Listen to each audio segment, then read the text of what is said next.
I exposed my cheating wife and her boss with hundreds of photos and orchestrated the perfect revenge. Darn it. I got too greedy. That final $2 million probably tipped them off. I should have just let it go. I sensed something fishy with that bill. Darn it, now they're closing in, though they seem to think I'm unaware. This will help. I still have time to vanish and ensure they can't track me any further. Good thing I had a plan for this. But who am I, and who's after me? My current identity doesn't matter. It's vanishing soon. In 2 hours, I'll transform completely. The trail the pursuers are following will lead to a dead end before they gather enough info to unmask me. What I am, or soon will be, is a hacker, a damn good one, and a furious one with a short list of targets. I'm going after OD cartels, monitoring their finances, and discreetly tipping off the authorities with incriminating evidence. Personally, I've nailed 4 politicians, at least 50 cops, a dozen soldiers across borders, and countless other turncoats. Plus, I've drained over $100 million from their accounts, keeping a cut for myself but funneling about 80% to various charities, mostly aiding D-dependents and supporting rehab programs. Why, you wonder? It all started with my little sister getting mixed up with the wrong guy. I really didn't approve of him, but she wouldn't heed my warnings. I tried everything, but she made her choice. I did my best to look out for her after our folks passed away. I've always had a knack for computers. However, the 2 bleak years I spent in solitary despair after identifying what remained of her body elevated me from skilled to almost supernatural. Holed up in the basement of our parents' old place, I delved into dark secrets and mastered their manipulation. I uncovered backdoors in most security systems. At some point during those years, damning intel about a gang of PO fiends who tortured and killed my sister landed in the DEA's lap. Rival gangs got wind that this gang had state evidence and were using it to negotiate deals, prompting them to act faster than the authorities. So, the government saved a bundle on legal battles. Now those on my tail are on the cartel's payroll, the same cartel I relieved of about $30 million. I really should have stopped at $28 million, but I stumbled upon another small account. I sensed something fishy about it, but I was young, foolish, and still seething. Once that money passed through 40 accounts in 6 countries, my anti-hacking system started sounding alarms. They planted a trace program on the account they targeted, where the breach originated. It'll take them some time. They have to sift through around 100 IP addresses before even reaching a chain of bypass servers. I plugged in the flash drive and executed a few commands. The trail leading to me was effectively severed, leaving them no access to data. The vacant building I called home went up in flames due to a homeless fire that spiraled out of control.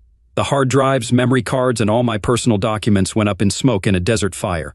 Convinced there was no salvaging any info from the ashes, I hopped in my van and headed west, arriving in Las Vegas 4 days later.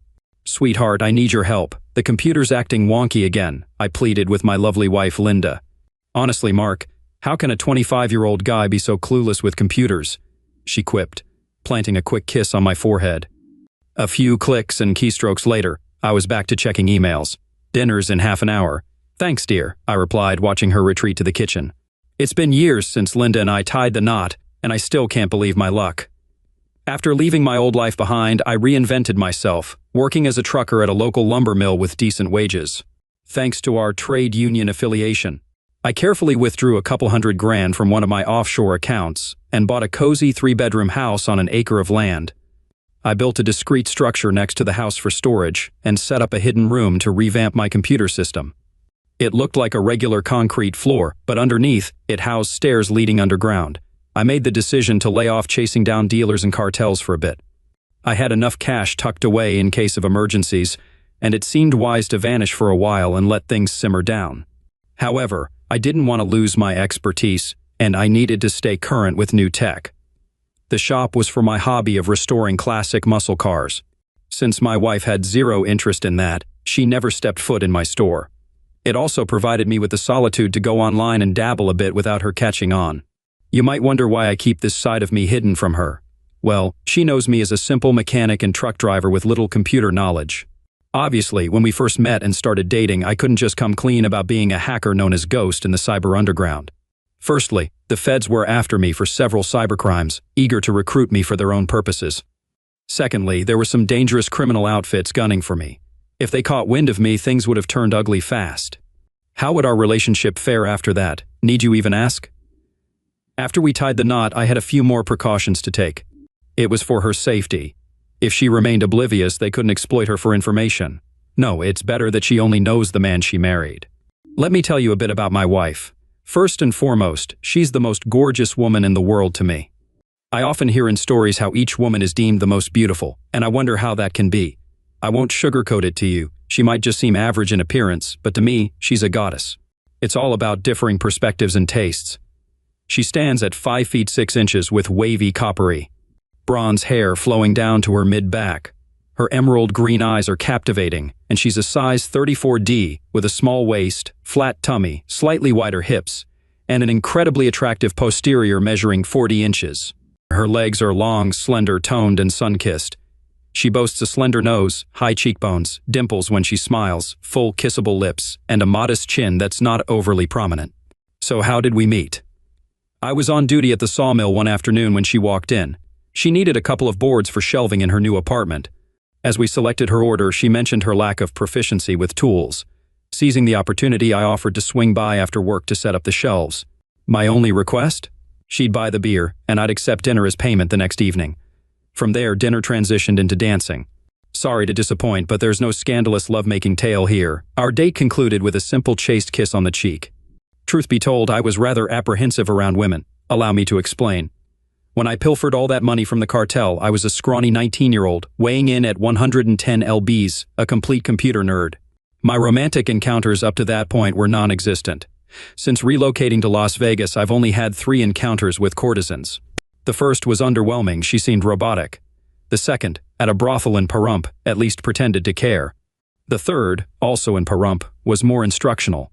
I paid for the entire night and had her truly teach me how to satisfy a woman. Now, I was in a relationship with a woman I genuinely admired. It wasn't until our 5th date that we finally made love. I treated her to dinner at the Stratosphere before hitting up a lively dance club on the Strip. After indulging in an expensive bottle of wine and a few drinks while dancing for a solid 2 hours, we headed back to my place. I used to think she was beautiful, but seeing her without clothes on, she was an absolute goddess. I didn't even need to ask her, her damp sheets confirmed everything was all right. As long as I made her happy, I was content. Apparently, the last courtesan I visited had taught me well. Additionally, I spent a whole year engaging in sports, which, combined with my work, increased my muscle mass and endurance. I now stood at 6 feet 1 inch. Despite considering myself a nerd, one thing I had never really considered was the size of my manhood. I just assumed I was average, like everyone else.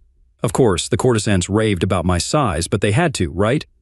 I didn't truly believe them when they praised my size. Linda and I dated for about 6 months before I popped the question, and 6 months later, we tied the knot. We were happy together. Linda worked as an accountant for a large national company with an office in Las Vegas, pulling in a decent salary. That, combined with mine, allowed us to live quite comfortably. I never needed to dip into my secret accounts. We dined at top-notch restaurants, caught shows, enjoyed rides on a nice pontoon boat on the lake, and both drove nice cars. Our bed life was pretty good, averaging about 4 times a week. Since we didn't have children yet, we made love all over the house, in the backyard, in the pool, and the hot tub. We relished the variety. Typically, after returning from work, I'd spend a couple of hours tinkering in my store before dinner. Half the time, I'd be working on one of my machines, while the other half I'd be in the room playing on the computer. I wasn't doing anything explicitly wrong, I just hacked into places I shouldn't have been. I never actually stole anything or tampered with systems, I simply honed my skills. Sure, I could have pilfered loads of data and money, but I didn't want to leave any traces. After dinner, we'd cuddle up on the couch and watch a movie before turning in for the night. Sometimes, our bedtime routine included a couple of hours of lovemaking before drifting off. I continued to exhibit my complete technological ineptitude. After all, who would suspect that someone who struggles to check their email is one of the world's most wanted hackers?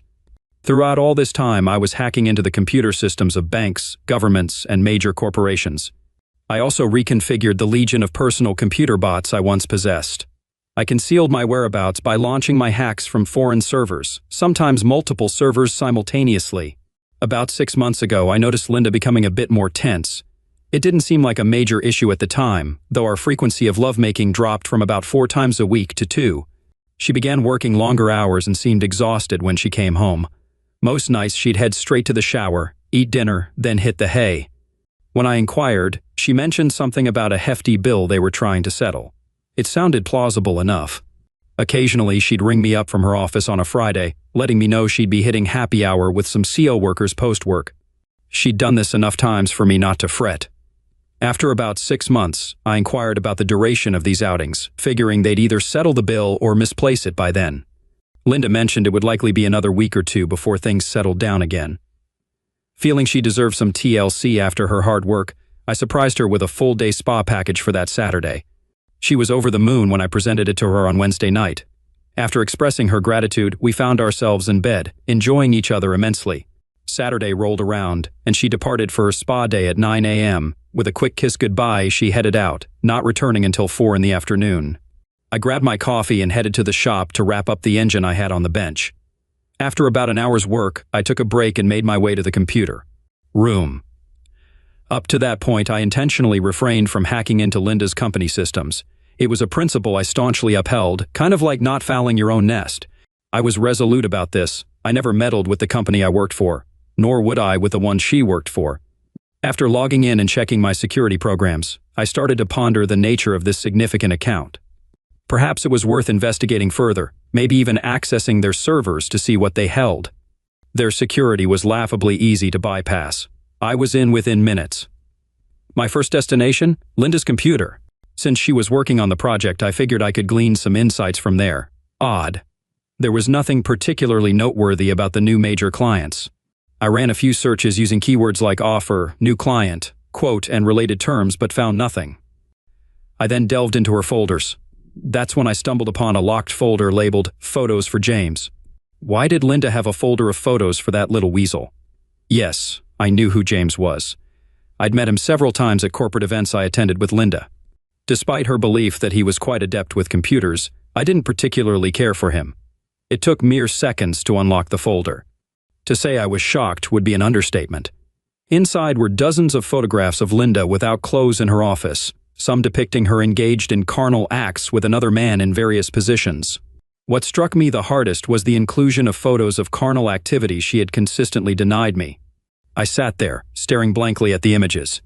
In that moment, a part of me felt like it died. Eventually, I snapped out of it and began to contemplate confronting her as soon as she returned home.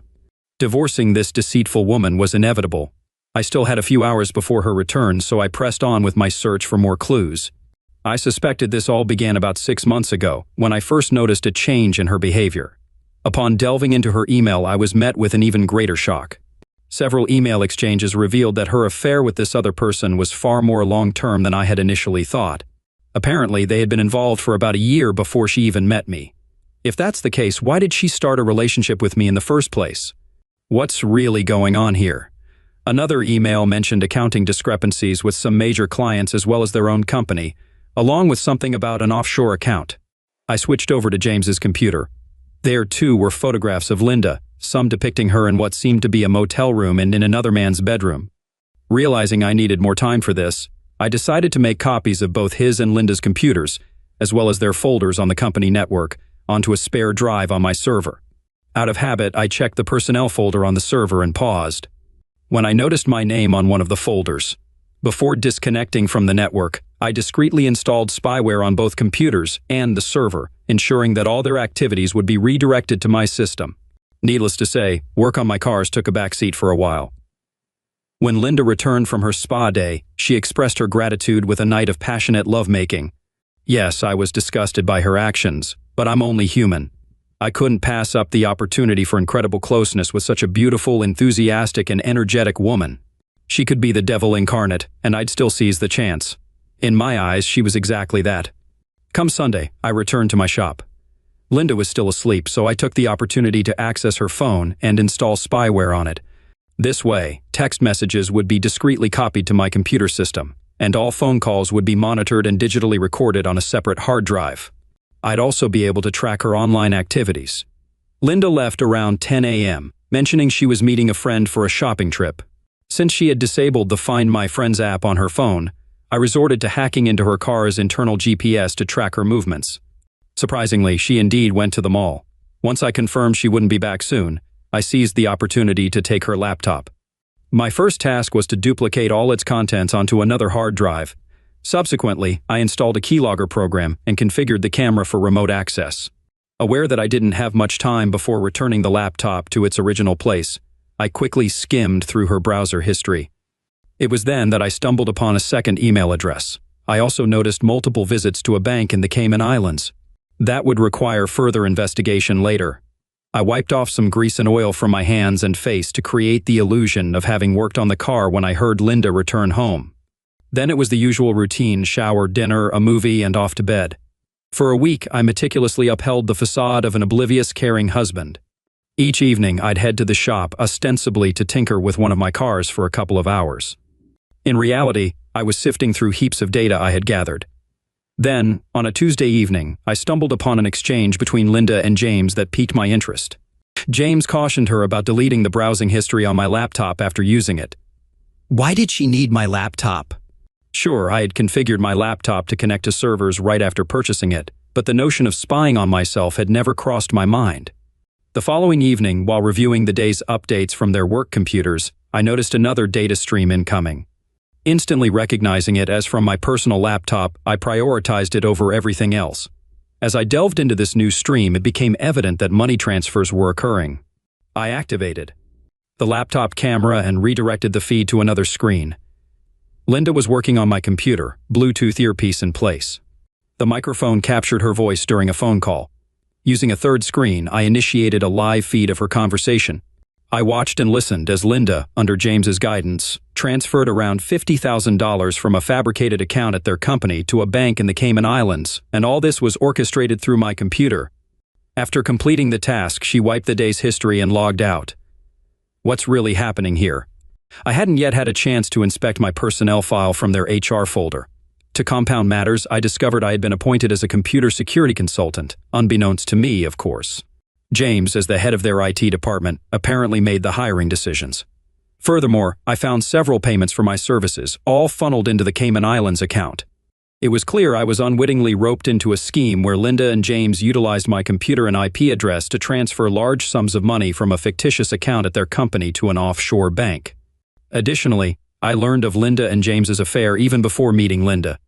I could sense I was being drawn into something sinister. It was time for a change of strategy. Now fully aware of the situation, I needed to assess the extent of the problem and devise a plan of action. It was dire. Upon scrutinizing the Cayman Islands account, I discovered nearly $10 million stashed away. Reviewing the transactions, I noticed they commenced about 6 months after Linda and I tied the knot. They had also attempted to obfuscate the computer used to execute the money theft, adding to the complexity. A deeper dive into my personal file unearthed several alarming red flags. When the situation inevitably hit the fan, I was squarely in the crosshairs. So, what's my move now? Surprisingly, it wasn't too difficult to play it cool around this woman. Did she want to be engaged in a physical relationship? I indulged her. As things progressed, I found myself enjoying both of them. What can I say? She's attractive. Yes, I seized every opportunity for closeness with her. The following Saturday, I delved into her emails from the beginning of our acquaintance. That's when I discovered they had singled me out as their scapegoat from the start. While she found me appealing and believed being engaged in a physical relationship with me wouldn't be a hassle, she harbored concerns about my evident lack of computer skills. James, on the other hand, saw it as an advantage. The less I knew about computers, the less likely I was to uncover their scheme. Now it was time for a retaliatory plan. I began orchestrating everything. First, I opened a couple of new bank accounts. Then I activated the bot army I had assembled. Most of these bots would serve as a distraction, but I had a small group that could be traced back. It would pose a challenge requiring a skilled hacker to trace it to its source. I didn't want it to be too straightforward naturally. I deleted the personnel folder containing my name from Linda's company's servers. Additionally, I hacked and altered all file transfers conducted on my laptop to display a different IP address to prevent a recurrence. I unleashed a potent virus on my laptop and disconnected it from my clandestine servers. Later that evening, when I checked my email, I discovered that a virus had ravaged my laptop from the spam I had opened, virtually rendering it useless. I wasn't surprised to see the concern etched on Linda's face when she saw the damage the next morning. I stumbled upon a conversation between Linda and James. Apparently, they were nearing the end of their scheme. They just needed 2 more transfers to secure another $10 million before springing the trap on me. The plan was to suddenly uncover the theft. Naturally, since Linda would be the one to make the discovery, she would spearhead the investigation. Meanwhile, James, as the IT manager, would oversee the cyber aspect. No wonder all evidence pointed directly at me. Linda, of course, would file for divorce while I languished in jail. Then, in about a year, she'd marry James.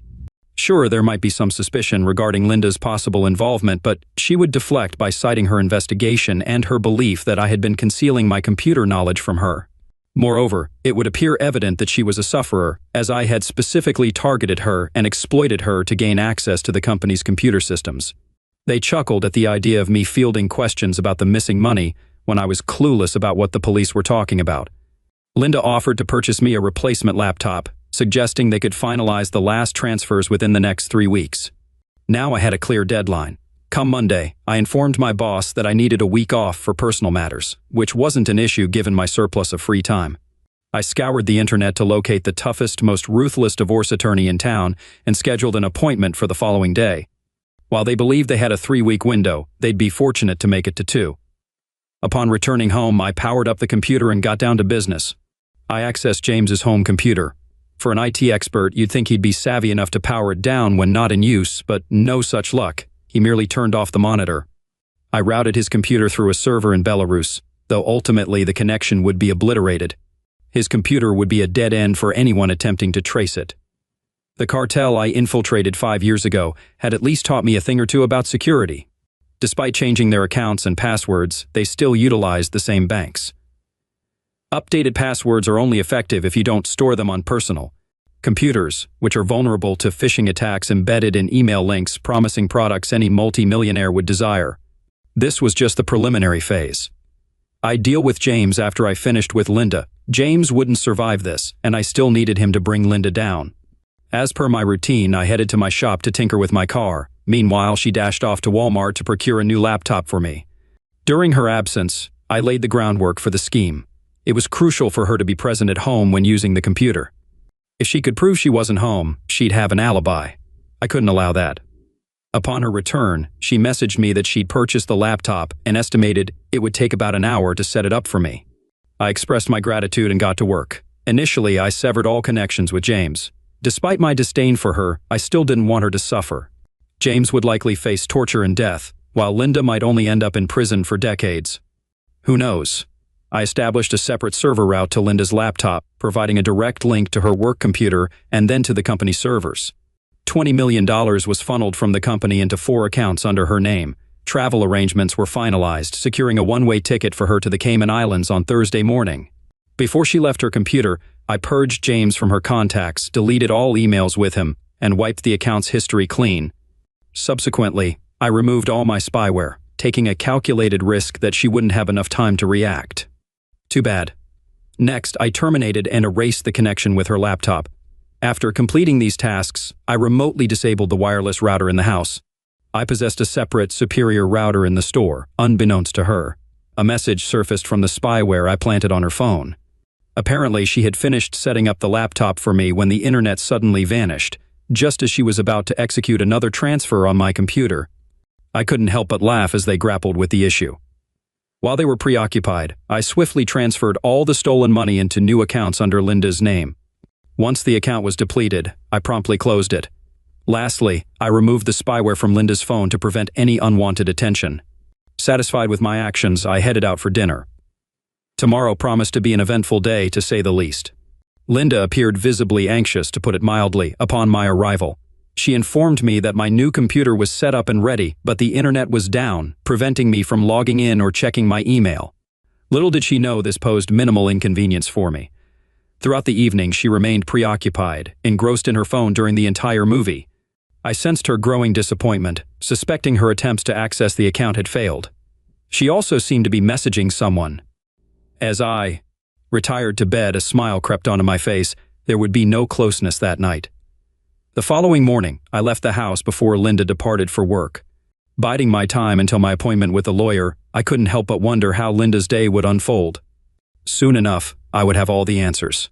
Finally, I was ushered into my lawyer's office. You know those TV dramas where a dashing lawyer, impeccably dressed in a suit that's both professional and seductive, strides into the courtroom and effortlessly outmaneuvers the opposition? That was my lawyer, standing at 5 feet 6 inches with an angelic face, curves that could make a race car swerve, legs that seemed to stretch for miles, and a chest that could incite a war within 2 minutes of the hearing. It was clear she was going to be a formidable force in the courtroom. You could practically hear your heart harmonizing with the choir in the room. After ensuring confidentiality, I confided in her about my wife's infidelity throughout our entire relationship. Then I detailed the embezzlement and the setup. When she asked how I knew all this, I gave a partial explanation. Well, let's be honest, I spun quite a tale. I claimed I was using my wife's laptop because mine was malfunctioning. And that's when I stumbled upon a folder filled with explicit photos and discovered her incriminating emails to her lover. Those emails laid bare her betrayal and their illicit dealings. I just wanted out of this marriage before the proverbial hit the fan. She agreed to handle the case and begin preparing the necessary documents. She mentioned she could serve her by week's end. However, I urged her to hold off for a moment. I had a sudden stroke of inspiration and didn't want to tip my hand too soon. With that, we wrapped up the meeting and I returned home, fired up my system, reactivated my home Wi-Fi, and got down to business. I left spyware operational on Linda's work computer. Apparently, things went haywire pretty quickly. Bright and early the next morning, an emergency meeting convened. The $20 million theft was uncovered, sparking an immediate investigation. Meanwhile, I managed to hack into James's phone. James traced the theft back to Linda and discovered their account had been drained and the funds transferred to new ones totaling $20 million. Accusations flew, but no plausible explanations emerged. Suddenly, Linda received an email summoning her to a meeting with the CEO, CFO, and head of security. This was bound to be interesting. The sound of several cars pulling into my driveway interrupted my leisure. I secured the premises, heading to the main store and ensuring the secret door was locked. No need for anyone to poke around in there. To keep up appearances, I slicked some lube on myself to mimic working on my car. Exiting the store, I spotted police cars and a large Chevrolet Suburban. The officers wore standard uniforms, but those emerging from the SUVs sported windbreakers with FBI emblazoned on them. Curious, I barely glanced at the warrants before ushering them into the house, offering full cooperation since I had nothing to hide. Playing guide, I pointed out my wife's computer and mentioned mine, which had barely been touched since we got it yesterday with the Wi-Fi down last night. Take what you need, I said. I'm not really savvy with computers. My story held up during several hours of harsh questioning at the police station. After all, I was just a truck driver with minimal computer knowledge. I professed ignorance about my wife's work as an accountant, insisting I didn't know her clients. A one-way ticket out of the country? Only she would know about that. Poor James. Forced to testify against her, he must have felt deeply betrayed upon discovering she had siphoned off the money into her own accounts, leaving him with nothing.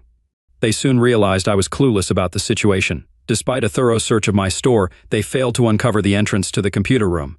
Eventually, they sent me home. Linda was arrested while I was being interrogated. James, witnessing the discovery of the money, must have been gutted to learn she had cut off his access, transferred the funds, and skipped town, leaving him high and dry. Thankfully, I anticipated the impending interrogation. Since, after all, I'm her husband, it's logical to assume I'd be implicated in this. Naturally, she reached out to me as her only call, so I promptly secured a lawyer for her. I extensively researched local defense attorneys to ensure I didn't inadvertently hire a competent one. Instead, I deliberately chose a subpar lawyer, aiming for her conviction and full sentence. What's intriguing is the federal nature of this case. There's no parole or early release. If sentenced to 20 years, it's 20 years served. I attended her bail hearing, using our house as collateral to secure her release. Due to flight risk, she wore an ankle monitor. Despite my disdain, I maintained the facade of a caring husband. Fortunately, her distress spared me any marital duties. Her phone, seized as evidence, was swiftly replaced by me, complete with my spyware. Oddly, James blocked her when she reached out. He declined contact, aware he'd testify against her. Stubbornly, she rejected a plea deal, adamant someone framed her. She truly believed she'd triumph. Admittedly, she did take half the money, but not all. Nor did she use that account, her own computer, buy a ticket, or fire her partner. The money was returned without issue. The trial amused me, watching James testify against his lover. Using computer records revealed his inner conflict. He believed she planned to flee, leaving him behind. Linda felt betrayed by her supposed soulmate, leading to her imprisonment. I felt triumphant during the 3 days of his testimony, witnessing her transition from love to resentment. Despite her efforts on the stand, the overwhelming evidence left her unable to provide a credible defense. She now faces a 20-year sentence in federal prison. With the trial concluded, it was time to deal with James. I had a devious plan for him, though he'd never know it was me behind his downfall. Such a scheme would be satisfying. I instructed my lawyer to update the divorce papers to reflect Linda's conviction and lengthy incarceration. Within days, she was served. Setting up new accounts in Geneva and the Cayman Islands tied to James, I subtly left traces on the dark web, all pointing to his IP address. The ghost of my past exploits resurfaced after 5 years, sparking chat among hackers. Now the challenge was to leave a trace convincing enough to implicate an experienced hacker, yet subtle enough to cast doubt on my involvement. I navigated through 10 servers spread across 6 different countries. Eventually, I deployed a legion of bots and initiated an assault on the initial bank. After gaining access, I located the 2 target accounts and moved them to James's newly created accounts. With that task completed, I halted the bank attack, severed my connection to James's computer, and monitored the dark web for any responses. While I didn't anticipate immediate repercussions, caution was paramount. The following morning, another bank fell sufferer to an attack, resulting in the depletion of 4 additional accounts. Now $20 million resided in the account I had established for James, prompting a search for me, though they would not uncover me. The digital trail would eventually lead to the Phantom. Various dark web hacker forums ignited with activity, indicating a group tracking the trail, likely the same one from 5 years prior. It was time to conclude this. Returning to the bank, I bypassed James's computer and transferred $20 million to another account in Switzerland, ensuring no trace of the transaction remained. I had no concerns about the cartel reclaiming that money. After re-accessing James's computer, I launched a targeted attack on a bank account containing a tracker. This time, the sum was inconsequential, only $2 million, but it mattered solely for the tracker it carried. Last time, I fled because I was aware of the thefts and understood how the beacon operated. If I hadn't been informed about the money transfers or the accounts I possessed, and if I hadn't been aware of the tracker linked to that final account, I would have been apprehended. I'm curious to see how James will attempt to justify all this to them. It would be interesting to watch them grill him about the money when he's clueless about what money they're referring to. Now it's time to sever connections with his computer and eliminate all traces of my involvement. This occurred a week later.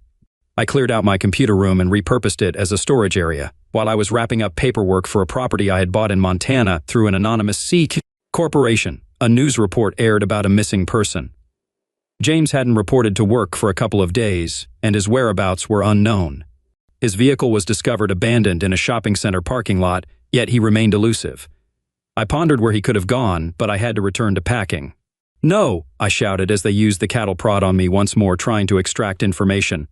"I swear, I don't know what you're talking about." "Cut the crap, Mr. Ghost," they retorted. "This time, you slipped up.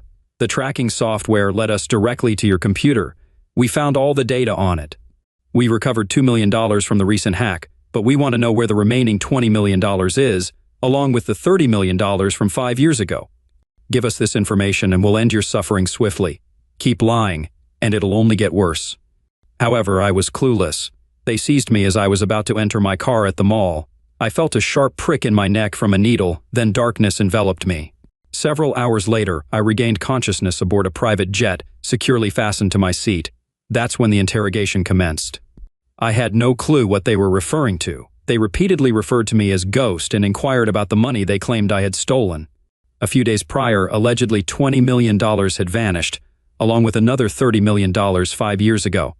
My protestations of ignorance fell on deaf ears. When confronted with incontrovertible evidence on my personal computer, I was utterly shocked. I could provide them with the information they sought, earning me a swift demise.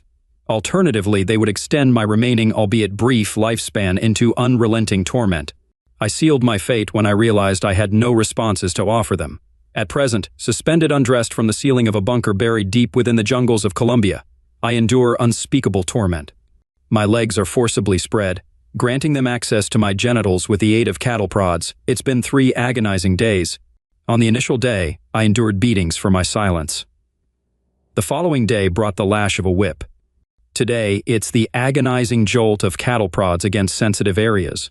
I truly wish I could provide them with answers. I dread what tomorrow, the day after, and the following days might bring. James departed over a month ago. His mutilated body was discovered on a Colombian roadside yesterday. Mark will vanish by day's end after one final stop. I'll embrace my new identity. I've already dispatched all my belongings to a Denver storage facility, funded anonymously via bank transfer. Linda was escorted in and shackled to the table across from me. She appeared worse for wear. Orange certainly wasn't her color. No makeup, hair slightly unkempt, bags under her eyes. It seemed prison hadn't agreed with her. "How are you holding up?" I inquired. "Please, Mark, you've got to help me. I'm innocent," she pleaded. "Linda," I sighed, "there's nothing I can do for you. Besides, we're getting divorced." "Please, Mark, I didn't do it and I don't want a divorce." "Just sign the papers, Linda. It's over," I insisted. "Please, Mark, talk to James. He can help me. We were friends once, please. Reach out to him," she implored. "Have you heard from James?" I asked. "No, I kept hoping he'd visit, but he never showed," she replied. "Well, he'll never come now. He was eliminated in Colombia." Her face drained of color and shock. "No, he couldn't have," she protested. "But perhaps he didn't know, but they believed he did. Now, Linda, it's best you sign the divorce papers and move on." "But you're leaving me with nothing," she cried. "You won't need anything here. You'll be here for the next 20 years. "Please, Mark, you've got to help me. I can't endure staying here. I need to escape," Linda pleaded. "Please, it's time for me to share a story with you, Linda. Maybe this will shed some light," I replied. About 5 years back, there was a skilled hacker known as the Ghost.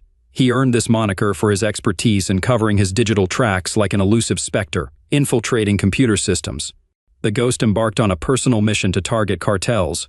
Over $30 million was pilfered from one cartel before they enlisted other hackers to hunt down this elusive phantom. Sensing the trackers closing in, the Ghost vanished, leaving no trace behind and forging a new identity. He ceased all digital activity, except for occasional minor hacks for practice. To those around him, he appeared technologically inept, even to his wife. Yes, he fell in love and married. He cherished his wife deeply, but after 3 years of marriage, he stumbled upon a shocking truth. His wife was unfaithful, maintaining a relationship with her real boyfriend throughout their marriage. To compound matters, he discovered that his wife had married him solely to implicate him in the embezzlement scheme she and her boyfriend were orchestrating. Her eyes widened, and her complexion paled when I recounted their scheme to her. Determined not to let it unfold, the Ghost devised a plan for retribution. He hacked into their devices and work network to gather evidence, shifting the blame away from himself and directly onto his wife. He also ensured her boyfriend would believe she was cheating on him. The ultimate blow for his wife was orchestrating her lover's testimony against her, resulting in her lengthy imprisonment. Shattering their hearts as they felt betrayed, much like the Ghost felt by his wife, I explained. "You," she exhaled, processing the revelation. "Continue," she demanded.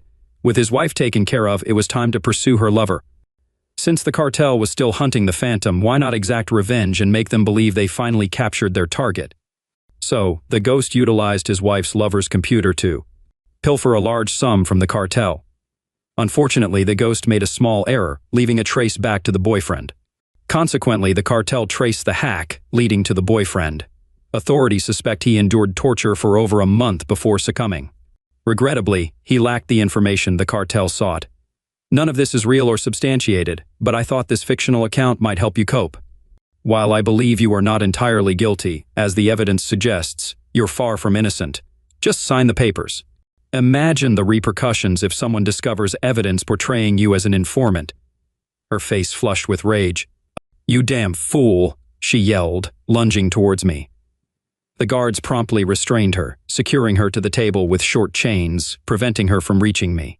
As they escorted her away, shrieking, I exited, heading to a cheap disposable car parked at the mall. Leaving Mark behind, I walked to my true vehicle awaiting me, ready to drive away with my new identity. Learned girlfriend cheated for years, set up truth or drink game to uncover secrets. My girlfriend 32 female and I 33 male have been together for 8 years. Honestly, I thought things had never been more perfect. When we got together, she said she'd only been with one other person sexually. Not that there's anything wrong with that, but just don't lie to me about it. I don't care how many people you've been with, just be honest with me. Anyways, she recently let it slip while we were playing a drinking game at her friend's place that her body count was 43. I didn't want to start a fight in front of her friends, but I was totally taken aback and utterly embarrassed. This particular drinking game had couples guess each other's answers, so I had to guess what she was going to put. I was sure she was going to say 2, but then it comes out and she says 43. The look on my face must have said it all. I didn't want to make a scene there because we had both been drinking, but when I brought it up the next day, she tried to tell me that she had never told me she'd only ever been with one person. Then we got in a fight about that. She said it was unfair of me to try to peg her as some innocent angel. On top of that, she seemed to have a lot more guy friends than girlfriends, and maybe this was my insecurities coming out, but it always just seemed like she behaved in ways that were more than friendly. I feel like sometimes she'd very much flirt with them in front of me, but then play it off. Like the fact that I had mentioned anything at all was disgusting because she'd say, "They're like my brothers." I tried to let this go for the longest time. Recently, however, there have been some incidents that have made me question things more deeply. For instance, a few months ago, she started getting very secretive with her phone, something she had never done before. She would receive late-night messages and quickly turn her phone away when I was nearby. I tried to dismiss my concern, thinking I was just being paranoid and insecure. If I ever said anything, again she'd gaslight me, saying I was being a brat and that I was being the overbearing and controlling boyfriend. She'd say, "I see these guys like my brothers. I've known them since I was a child. It's gross that you'd even think that." Last week, a close friend of mine mentioned seeing her at a cafe with one of her male friends, and their interaction seemed more intimate than just friendship. He said she was grabbing onto his leg and they were basically sitting on top of each other. This really shook me because it confirmed some of my worst fears. When I confronted her about it, she brushed it off, saying they were just catching up and that there was nothing more to it, again gaslighting me. The situation has left me feeling confused and insecure. I've always trusted her and believed in our relationship, but now I can't help but wonder if there's something more going on. I don't want to jump to conclusions or make unfounded accusations, but I also can't ignore these feelings of doubt and betrayal. But then again, she just makes me feel like I'm the crazy one. Am I being dramatic here? Am I the problem? We've had multiple discussions about her friendships with men, and each time she reassures me that they're just friends. Yet the secrecy and the way she interacts with some of them make it hard for me to believe that entirely. It's become increasingly difficult to reconcile the person I thought she was with these recent behaviors. And now, this cafe incident, I feel like my friend wouldn't lie to me about something like that either.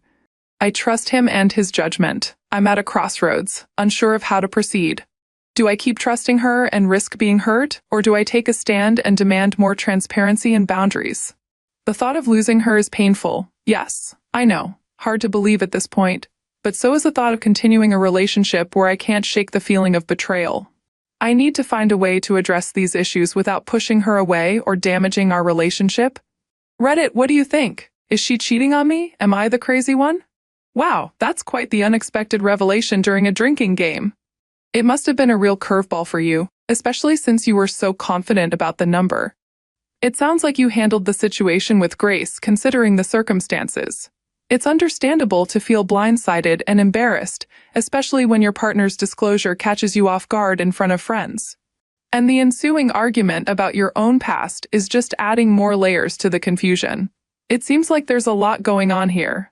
From the discrepancy in your sexual histories, to the concerns about her behavior with her male friends and the secrecy around her phone.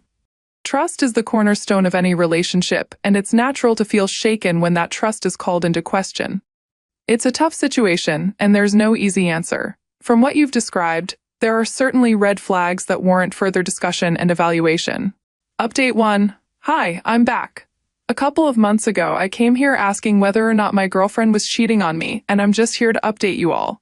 After posting that story, a lot of you said that she was, and that I had to grow a backbone, confront her, and dump her. Well, I did, but let me just get there first. And then there were some of you who were asking why I was sticking around and what I was holding on to. So here's a little backstory. So yeah, I met my girlfriend, Asha, at a mutual friend's party. It was one of those moments where everything seemed to just click instantly. We bonded over our shared love for music and late-night philosophical discussions. We had both majored in philosophy, but we went to different schools. She was witty, charming, and had this infectious laugh that could light up a room. I was drawn to her kindness and the way she made everyone around her feel special. She was hell of a lot of fun and chill. We traveled together, supported each other through career changes, and even adopted a dog together. Life honestly felt perfect. She was incredibly fun and adventurous, always up for spontaneous road trips or hiking excursions. She was very much the outdoorsy type. We backpacked through Europe, camped under the stars in national parks. We tried to scratch them off this bucket list of ours, and even went scuba diving in the Caribbean. She had this amazing ability to turn any mundane day into an exciting adventure. Her zest for life was contagious, and being with her made me feel like we could conquer anything together. Okay, now the update. So I went through her iPad, which was connected to her phone. All her iMessages and everything on her cloud would pop up on this tablet. She usually has her phone glued to her, so I had a rare opportunity. But I knew that that would never happen again, so I took my chances with the iPad. And surprisingly, I managed to get on. I'm not sure if she forgot that they were linked, or she was just an idiot. But hey, you win some, you lose some. I was scrolling through her photos first, only to find videos and pictures of her nude and playing with herself. Early in our relationship, she sent me pictures like this, so it wasn't completely out of the ordinary for her. However, I hadn't received a single one of these recent pictures. They were all recently dated, yet they were very similar to the ones she used to send me. Quickly, I had the sense to airdrop them to my phone to make sure I had evidence if she was actually cheating. At this point, I knew she was. I just didn't want to fully admit it. Believe it or not, I did love her. I mean, I do in some effed up way, or maybe just love the person I thought she was, the person that never existed. Despite everything, I still cared deeply for her. We've shared so much together. She was there when my father passed away, and I've always imagined a future with her. When I looked into the coming years, I always imagined it with her. There was just no one else by my side. That's what made all this so difficult. I loved the person she was, the adventures we had, and the life we built together. That's why it hurt so much to find out about her secrets, and now that's just done. It's over. Everything I had imagined is just done. When I looked up the info on the pictures, I noticed a few of them were taken on Snapchat. This made me even more suspicious because we don't message each other on Snapchat. Honestly, I didn't even know she had Snapchat. While I had the time, I searched through her messages but couldn't find anything that stood out.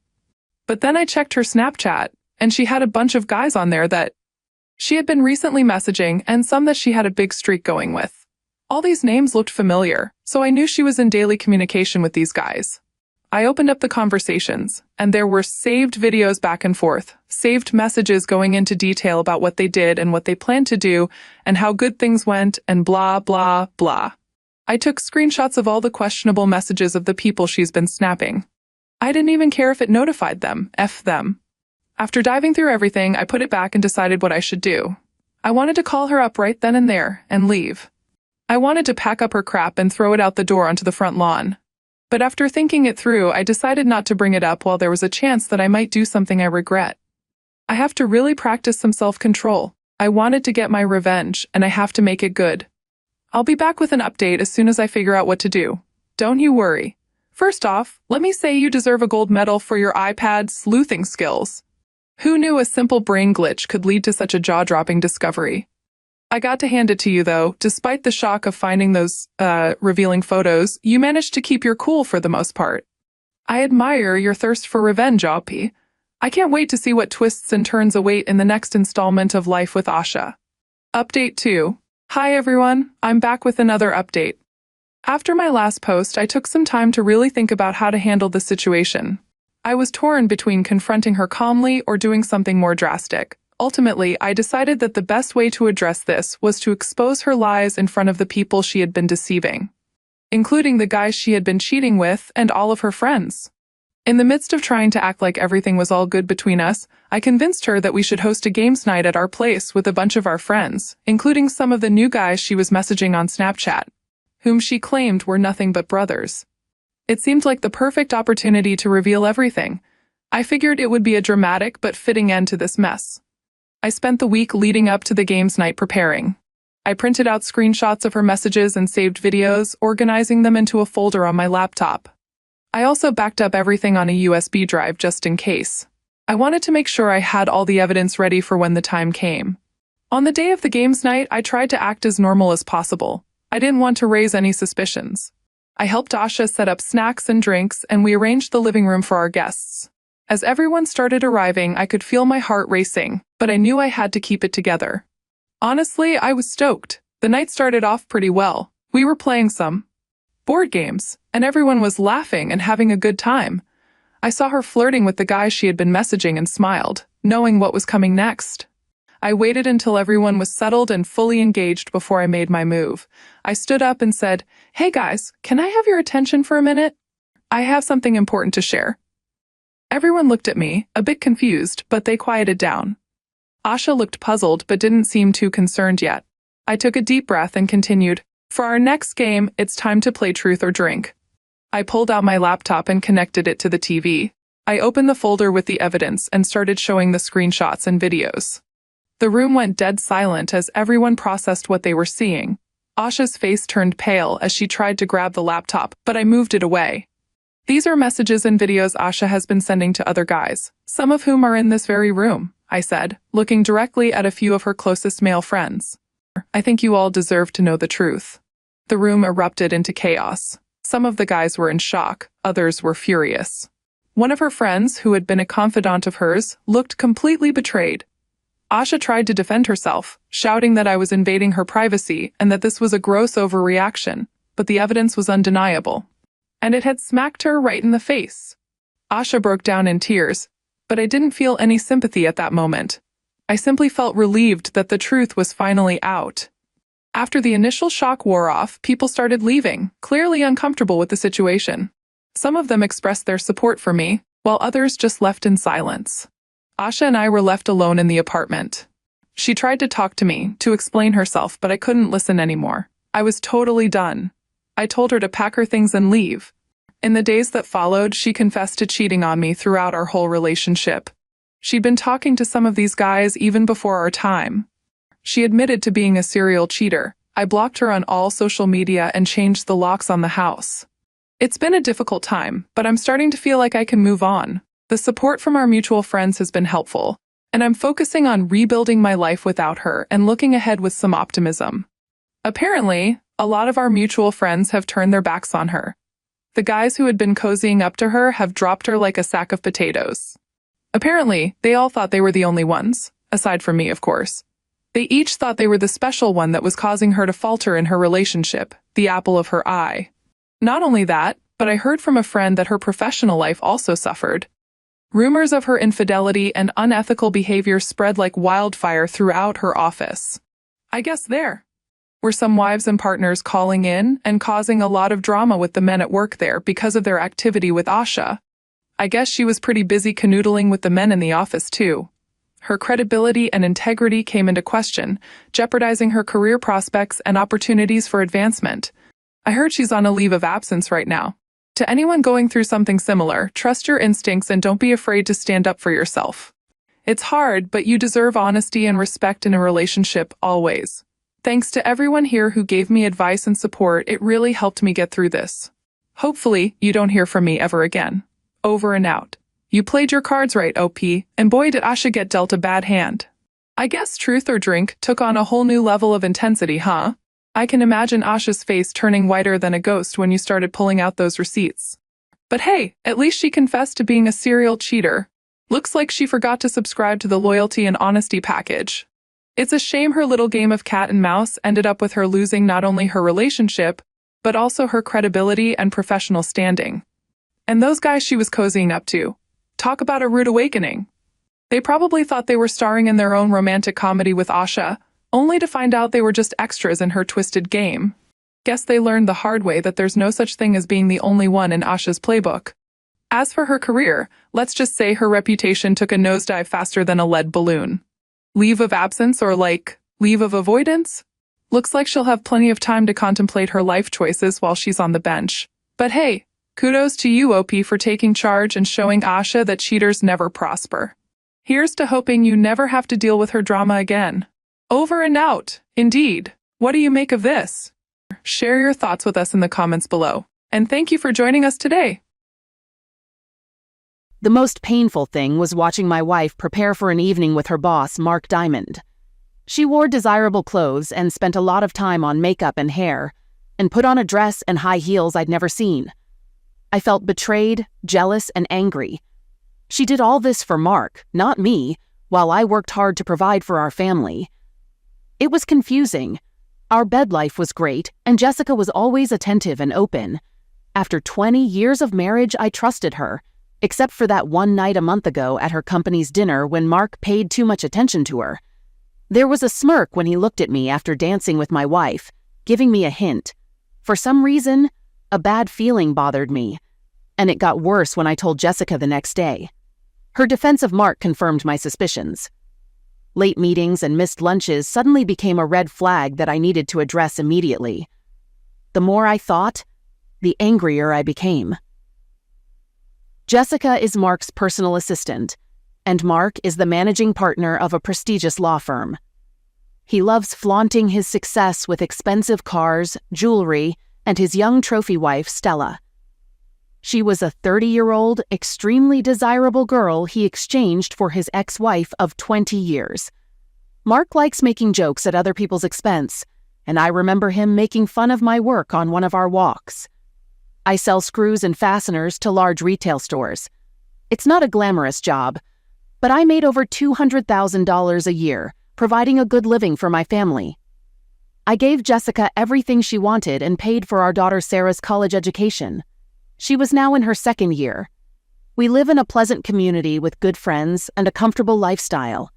I wasn't a power broker and didn't make $1 million a year like Mark, but we were happy, or so I thought.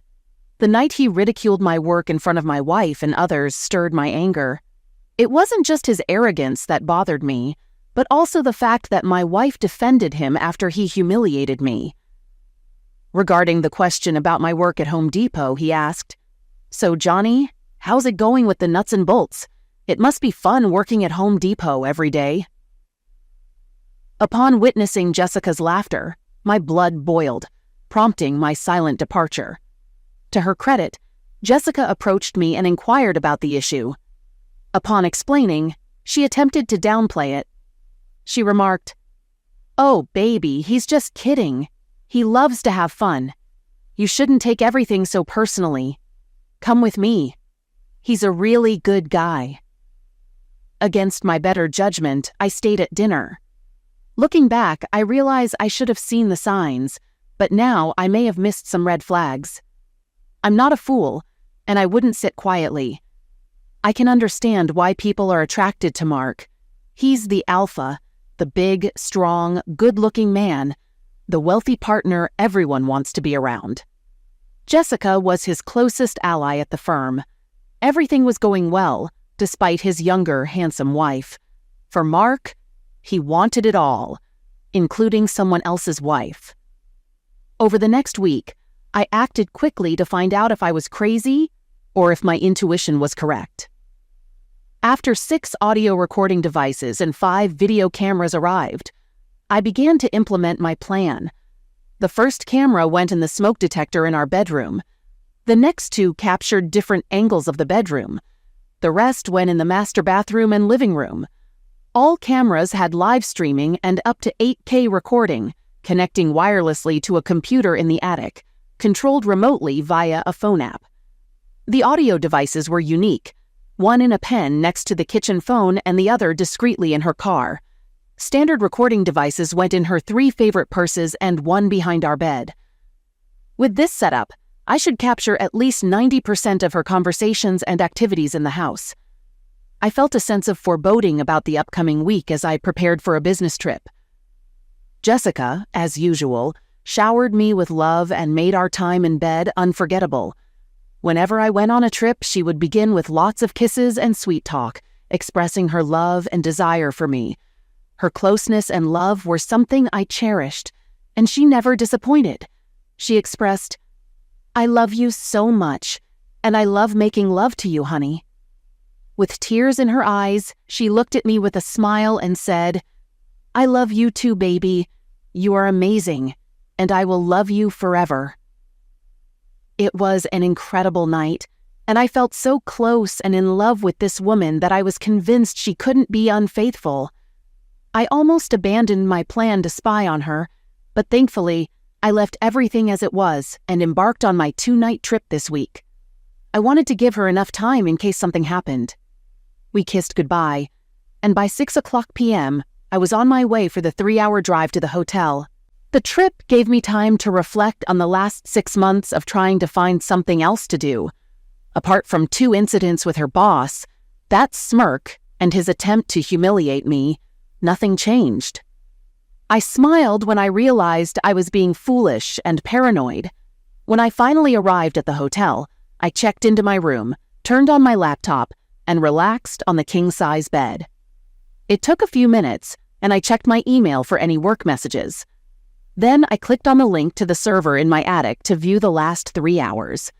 I knew there wouldn't be much to see, but I needed to test the remote access system. I played the video at 3 times the speed until I saw my wife in the bedroom, then returned it to normal speed to enjoy watching my beautiful, desirable wife making a phone call. What I didn't expect was the phone conversation with Mark an hour after I left. The video camera captured the audio as I watched her lying on the bed talking to her boss. I could only hear her part of the conversation as I watched and listened to the videotape. She mentioned that I had left and she was all alone. She confirmed it would be 2 nights this time. They discussed when he could come, considering the risk of his wife asking about his whereabouts. She expressed excitement about the prospect and agreed to spend the night with him, expressing her desire to wake up next to him. After arranging the details, she reassured him that she was all his, and they exchanged words of affection.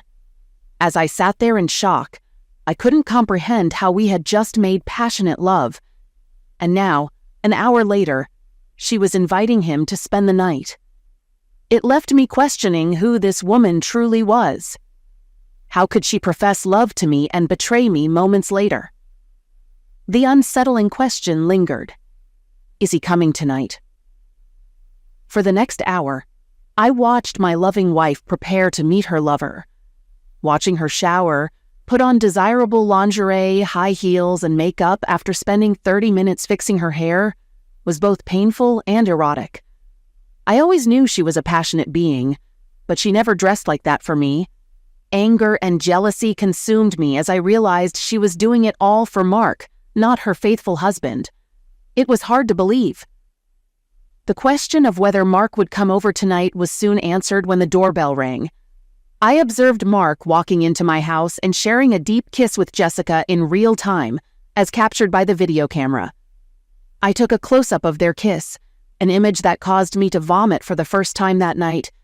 He complimented Jessica, remarking, "Wow, baby, you look amazing in that dress. I can't wait to rip it off your desirable body and make love to you all night long," with a wide smile directed at her. While their exchange fueled my anger, it transformed into unbearable pain when I witnessed her taking his hand and leading him into our bedroom. The pain intensified as I watched her undress him, revealing a man with a robust physique and 6-pack abs. As I observed this scene, a mixture of jealousy, rage, and anger consumed me, yet a peculiar sense of admiration for their audacity emerged. After the second bout of vomiting, I endured listening to them engage in personal activities for the next hour. Realizing my marriage was over, I acknowledged that I shouldn't have allowed it to bother me, but their conversation proved to be the most painful part of the night. As they lay together, he initiated a dialogue. He mentioned my absence, noting that my husband was away for a few nights, making her all his for the next 2 days. She responded with enthusiasm, expressing her thrill that he could stay the night, and how she had wanted to wake up next to him for so long. She confirmed her affection, stating that she loved being with him. He continued with anticipation, expressing his excitement about having her over and over again all night, while her husband worked hard. In a moment of self-awareness, she remarked on the situation, calling it foolish. She reminded him to behave, stating that she loved her husband, and he was a good person. He questioned their affair, asking why she let him have closeness with her. He mentioned that they were both married, and they should just enjoy the time they had together. She agreed, saying it made sense. He confessed his feelings, stating that she gave him more love and affection than his wife or any other woman he had been with. For him, it was more than just closeness. He loved the way she made him feel, Jessica. This revelation caused deep hurt, as the love he spoke of was supposed to be exclusively for me. I continued to witness their interactions as they hugged, kissed, and talked. In another exchange, Mark asked if her husband satisfied her as much as he did. He acknowledged that her husband was a wonderful lover, but claimed that he was not like her. He asserted that she did things to him that he couldn't explain. Overwhelmed with sadness, hurt, and a profound sense of loss, I turned off the computer. Unable to endure this betrayal in my home and bed, I decided to stop listening. After grappling with anger for several hours and experiencing insomnia, I came to the realization that a future filled with pain and the pursuit of revenge awaited me. Upon returning home, everything appeared normal, filled with love and respect, as if nothing had transpired.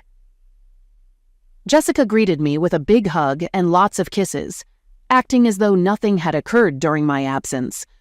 However, the love I had always felt for her had transformed into disgust, causing me to shudder at her kiss.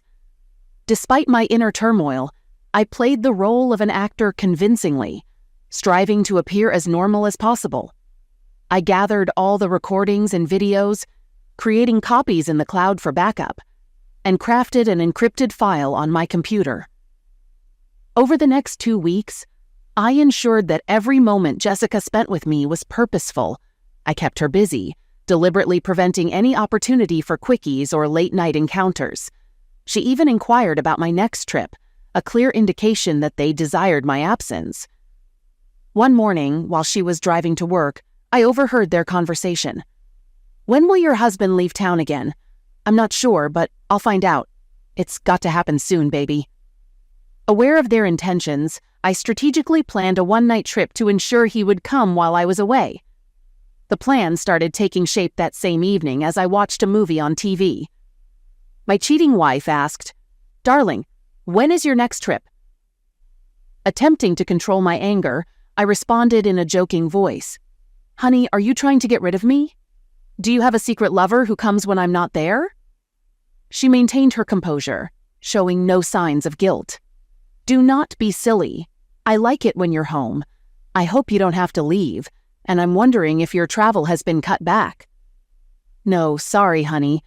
My job still requires me to travel. Yes, I have an evening appointment next Tuesday, and I'll be back sometime on Wednesday," I said in a convincing tone. "I hate it when you leave. I wish you didn't have to travel like that. I miss you so much when you're gone." She then came over, hugged me, kissed me deeply, and made me feel more love than I can explain. Upon realizing that she was giving the same love to another man, I felt an intense urge to scream and throw her to the floor. However, I maintained my composure and continued to work as usual, knowing that my plan would be put into action the following week. On Tuesday, I packed up for the trip, and Jessica and I had our last session of lovemaking. She kissed me wonderfully before I left that night, and I wondered if she had seen the sadness in my eyes when I looked at her one last time. I noticed her expression change, but I wasn't sure what she was thinking. Instead of leaving town, I returned to my office and parked my car. I then went back to my desk to work late, which was not unusual, and the few people who were there never questioned my arrival. At approximately 7:30, the video camera turned on as Mark entered my house and tenderly kissed my soon-to-be ex-wife. Again. It was showtime.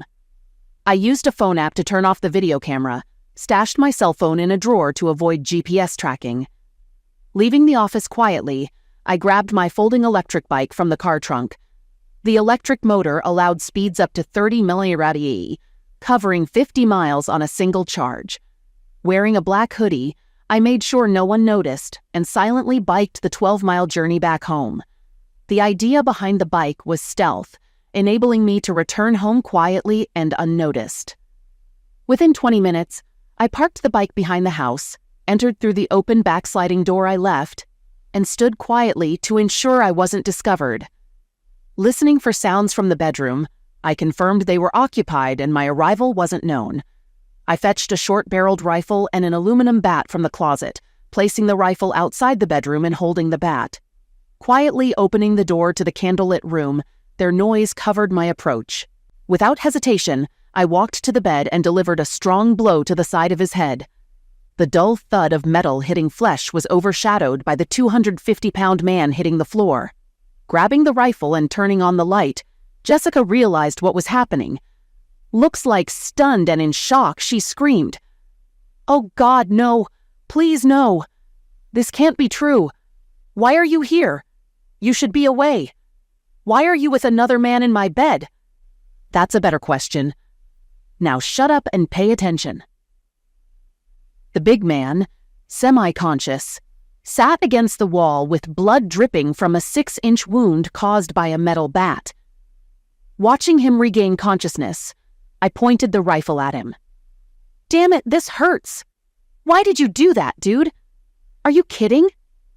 You have closeness with my wife in my bed, and you think I won't react? What are you going to do?" He nervously looked at the rifle I was pointing. "Are you worried, big man? Are you afraid I will hurt you? I know what you two did behind my back, and today is payback. I'm gonna do away with you, Mark. Tonight you will die." Teasingly, I continued, "Everything you worked for will disappear. I hope it was worth it, prick. Dude, if you do away with me, you're going to jail for the rest of your life. To hell with this. We will all die tonight. How does that sound?" Idiot. I wanted to put the fear of God into both of them, with no plans to do away with. Their fear excited me. Jessica was crying, curled up, trying to cover herself. "Baby, please don't do anything stupid. I love you, I really do. Put the rifle down and let's talk about this." With an evil grin, I pointed the rifle at her. "Shut up. This is because you wanted adventures outside of our marriage. Whatever happens tonight is all your work. They knew they were in trouble and had to calm me down, or I would injure everyone." The rifle had custom-made loads with 25% salt and 75% capsicum oleoresin, pepper spray. I aimed to cause pain, maybe damage, not to do away with. Though I had no intention of going to jail, I wanted to seriously scare them, making the emotions last. After Big Mark recovered, he tried to rush at me, and I unloaded the first round. The explosion was loud, his screams louder. A few minutes later, as he sat writhing in pain, bleeding, I explained the plan. Kicking him to get his attention, I looked at my soon-to-be ex-wife. "Listen to me, and you too, my cheating wife. I'll leave in a few minutes, and you take this loser to the emergency room before he bleeds out. You won't call special services. You'll take him to the hospital in your car. You won't tell anyone how this happened or that I was involved. If any of you say I was involved or knew about your infidelity, the collected video, audio, and photos will go public. Don't fire my ex-wife. She'll need her job after the divorce. If you come after me or she refuses the divorce proposal, everything comes out. Get him to the hospital before he bleeds. And remember what I said." I left the same way I came, fixing the lock and closing the door. I put the bat and rifle in a bag, slung it over my shoulder. Quietly leaving the area, I threw the bat and rifle into different parts of the river while riding my bike back to the office. I removed the surgical gloves and threw them away upon returning to the office. I stored my bike in the car and returned to my desk by 9 a.m. After that, I set off on my trip, bidding farewell to some IT co-workers burning the midnight oil. To everyone's knowledge, my car never left the parking lot, and I stayed at my desk all evening. Accusations would be their word against mine with no proof if they ever pointed fingers. Mark had surgery. He had to shave his head for 18 stitches due to a concussion. According to his story, he last remembered walking home with paperwork to his personal assistant before ending up in the hospital. He told the police he couldn't recall seeing anyone or being damaged, choosing to stay silent, aware that I could injure his life and career. Jessica was extremely upset and didn't utter a word about the incident. All she mentioned was hearing a shot. When she went outside, she found Mark lying there, and she rushed him to the hospital, thinking there wasn't time to wait for an ambulance. Neither could explain why he was undressed, and both stuck to their stories. Mark's wife doubted him, causing significant problems. I spent the afternoon removing surveillance equipment, uploading everything to an encrypted cloud server and tossing the equipment away. Any remaining evidence of their affair was now inaccessible in the cloud. Around 6 p.m., Jessica entered and found me in the living room with a bottle of my good whiskey. I sat quietly as she faced me on the couch. She looked shattered and sad. I had never seen her like this, and for a brief moment I felt sorry for her. With tears in her eyes, she couldn't bear it and tried to explain everything. "Johnny, what you witnessed was bad, but you need to know I wasn't in love with him. I know it seemed that way, and it must have hurt. But you know me. After closeness, I need connection. It was all for you, baby. When you left, I hated being alone, and Mark kept me company. And yes, it got passionate, but it was just closeness. You have to believe me." My mouth hung open in amazement at the incomprehensible excuse she made. "Jessica, I heard your explanations, and despite you saying those words of love were meant for me, I can't help but believe they were for Mark. It's over, Jessica. 20 wonderful years wasted because of your boss and your infidelity. We both have to live with your actions forever. Thanks for the pain and suffering you caused me. I'll always cherish it," I said sarcastically. "What do we do now?" she asked, tears streaming down her face. "Well, we're finished with you. I'll never understand how you did this to me or why I'll have to live with it forever. There's no way I can forgive what you did. But I'll keep my promise and not expose your infidelity. Sarah and your parents will never know they have such a woman instead of a mother and daughter. You'll have to explain why we're getting a divorce. But I warn you, don't make me the villain. If you do, it will end badly because I'll make sure everyone knows you're nothing more than a cheating adulteress. I'm putting the house up for sale, and in the meantime, you need to find a place to stay. Since you ruined everything, you need to move out. I'm not asking. This is what you'll do. Let me know where to send the divorce papers. Sign the papers and don't resist the divorce.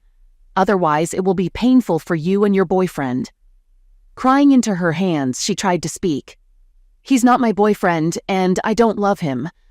Can't we figure this out? Is there anything we can do? I know it's too late after what I did, but I can't live without you. And I'll do anything to keep us together. I never wanted to lose you. Please don't leave me. Jessica, if it had only been about closeness, we might have had a chance to mend things through counseling or separation. But what really ended my love for you was that you shared a love with him that was supposed to be just for me. The words you spoke to him destroyed us and everything I felt for you. No, I'll never forget or forgive your betrayal. I never want to see or talk to you again. After the divorce is finalized, you'll vanish from my life forever." After hours of pleading for forgiveness, she left the next morning, staying with her parents until the house was sold. During the following week, the police interrogated me, trying to make me admit involvement. I hired a lawyer, informing them that without evidence, I wouldn't answer questions without a warrant. With no proof and an alibi, they left me alone. The incident was eventually reported as a random burglary and assault. Jessica and her family called, begging me to reconsider. I was told she loves me, can't live without me, and is sorry. They urged counseling, but I stopped answering calls, changed my number, and cut all ties. Yes, the loss was devastating. Every second of separation was painful, but I couldn't come to terms with her betrayal. Jessica, a 42-year-old single mother, lived on her salary in a one-bedroom apartment. The pleasant life she once enjoyed was gone. Her daughter and family blamed her for the failed marriage. Now alone, Mark was more focused on saving his own marriage. Treated poorly at work, Jessica was blamed for Mark's physical and marital problems. Unable to work together, she was transferred to an administrative role with the same pay. Her new job was dull, and she lost her prestigious position working with one of the partners. News spread that she was one of Mark's ex-girlfriends, and she was treated accordingly. With a job she despised, no prospects for promotion, no friends, no husband, and a family blaming her for the divorce, she sank into depression. She cried every night, missing Johnny intensely.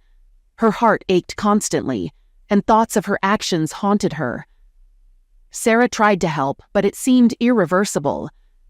Jessica neglected herself, eating poorly and drinking heavily, claiming without Johnny, she had no reason to worry. When Sarah sought advice from her father, he sympathized, but never reconciled. Stella orchestrated Mark's misery, making him pay for his infidelity. She dated younger men, keeping Mark around to cover expenses.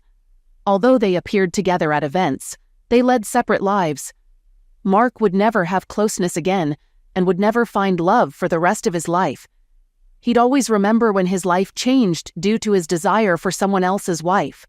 He was incredibly angry with me and wanted to injure me in the worst way possible. However, nothing happened for months. Later that year, I was having a drink with my colleagues when I was attacked and battered outside the bar. My friends came to help, but the attackers left before the police arrived. I spent 2 days in the hospital with broken ribs and 20 stitches. I believed they intended to do away with me, and if it weren't for my friends, they might have succeeded. I knew it was revenge for Mark, and I wasn't surprised at all. 6 weeks later, feeling much better, I called Mark's office. "Mr. Diamond, please," I told his secretary. "Sorry, he's at a meeting. Can I take a message?" "Yes. Tell him to meet me at 01 o'clock this Friday at the French Deli across the street."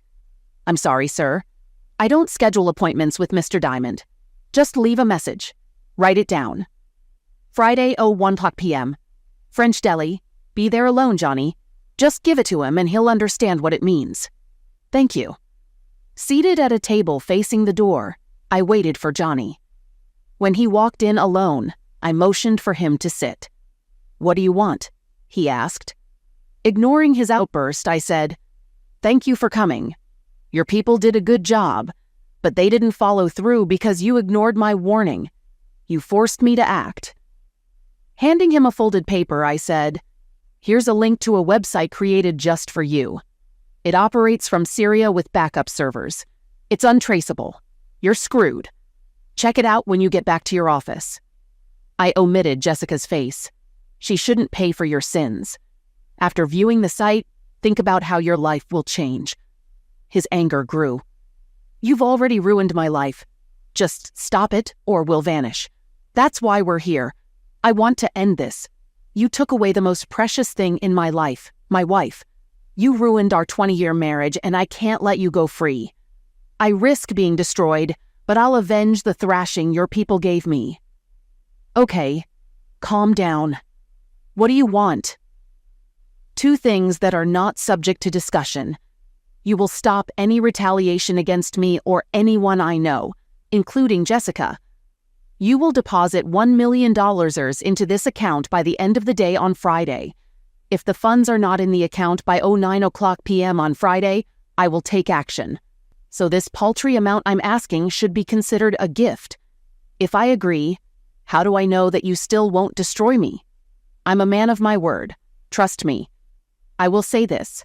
If you don't do this, then there is a 100% chance that this site will become famous by Saturday morning. I hope you suffer for the rest of your life for what you did to my happy marriage." The money was transferred. We sold the house and divided the property. Jessica had enough money to live a comfortable life if she continued to work or found another husband. Mark kept her working as part of our deal, but they were never close again. Jessica never remarried, rarely dated, and lived with the pain she caused both men. She had lost her marriage and the love of the man she wanted to be with for the rest of her life, and now found herself alone and depressed. She died before her 50th birthday, a broken, sad woman. Only her daughter Sarah was present at the ceremony to scatter the ashes. Johnny continued to work for several more years and retired to a small town on the ocean. He married a nice woman who liked him mentally, but he could never replace the special love that only Jessica could give him. He never spoke to her again, and only heard about her from Sarah, whom he adored. They talked every day and remained close, but Sarah rarely mentioned her mother because she knew her father still loved her and did not want to awaken his pain. Jessica's passing away saddened him, but it also brought final relief to the deep sadness he had kept locked away. Several years ago, after finishing my engineering degree, I started working at a local chemical plant. The job wasn't flashy, but it was stable, and over time, I worked my way up. Eventually, I was offered a management position at one of the company's largest research centers, requiring us to move 1,000 miles away. The pay was great, and even though it meant leaving behind our life, Tracy and I were excited for the change. We left family, friends, and everything familiar, hoping this move would strengthen our relationship. Soon after settling in, Tracy started working at a call center and quickly became close with her coworkers. Their social circle became ours, and we spent most of our time with her new friends. I thought our marriage was solid, that we were building a good life together. Little did I know things were beginning to fall apart. "Where did you get this?" she asked, shocked. "Really? I'm showing you clear proof of you making out with another guy, and your first question is how I got the picture. Does it even matter?" I asked, confronting my wife of 7 years. She sighed. "It looks bad. I admit we kissed, but it's not cheating. We were out in public, not having intimacy." "That's your defense? No explanation of who he is or why you're kissing him? Just because you aren't having intimacy on the dance floor, you think this is fine?" "Brian, you're blowing this out of proportion. We got caught up in the moment. You don't need to worry about it," she said firmly. "Innocent? You haven't even told me his name. Why should I not be upset?" "Does his name matter? You might do something stupid and get hurt, and I don't want that," she replied. "Thanks for your honesty," I snapped, and stormed upstairs to pack a bag. She followed me. "What are you doing?" she asked. "What does it look like? I need to leave and clear my head before I do something I'll regret." "Brian, you'd never hit me." "Until today, I thought you'd never cheat on me," I shot back. "Cheat? I didn't cheat on you," she yelled. "And there's the lie."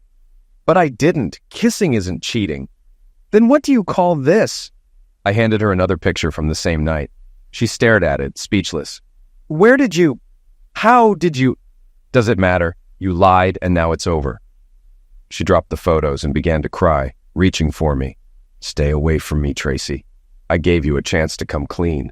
I might have stayed and worked through it for our son's sake, but you couldn't be honest.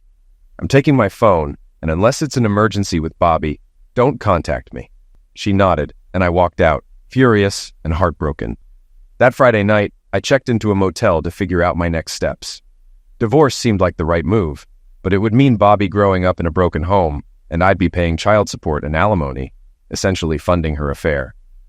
I wish she had at least offered an apology or explanation, but maybe she hadn't thought it through. That's why I decided to take some time apart and think about what's next. The loneliness hit hard, and I cried myself to sleep. The next day, the texts started pouring in.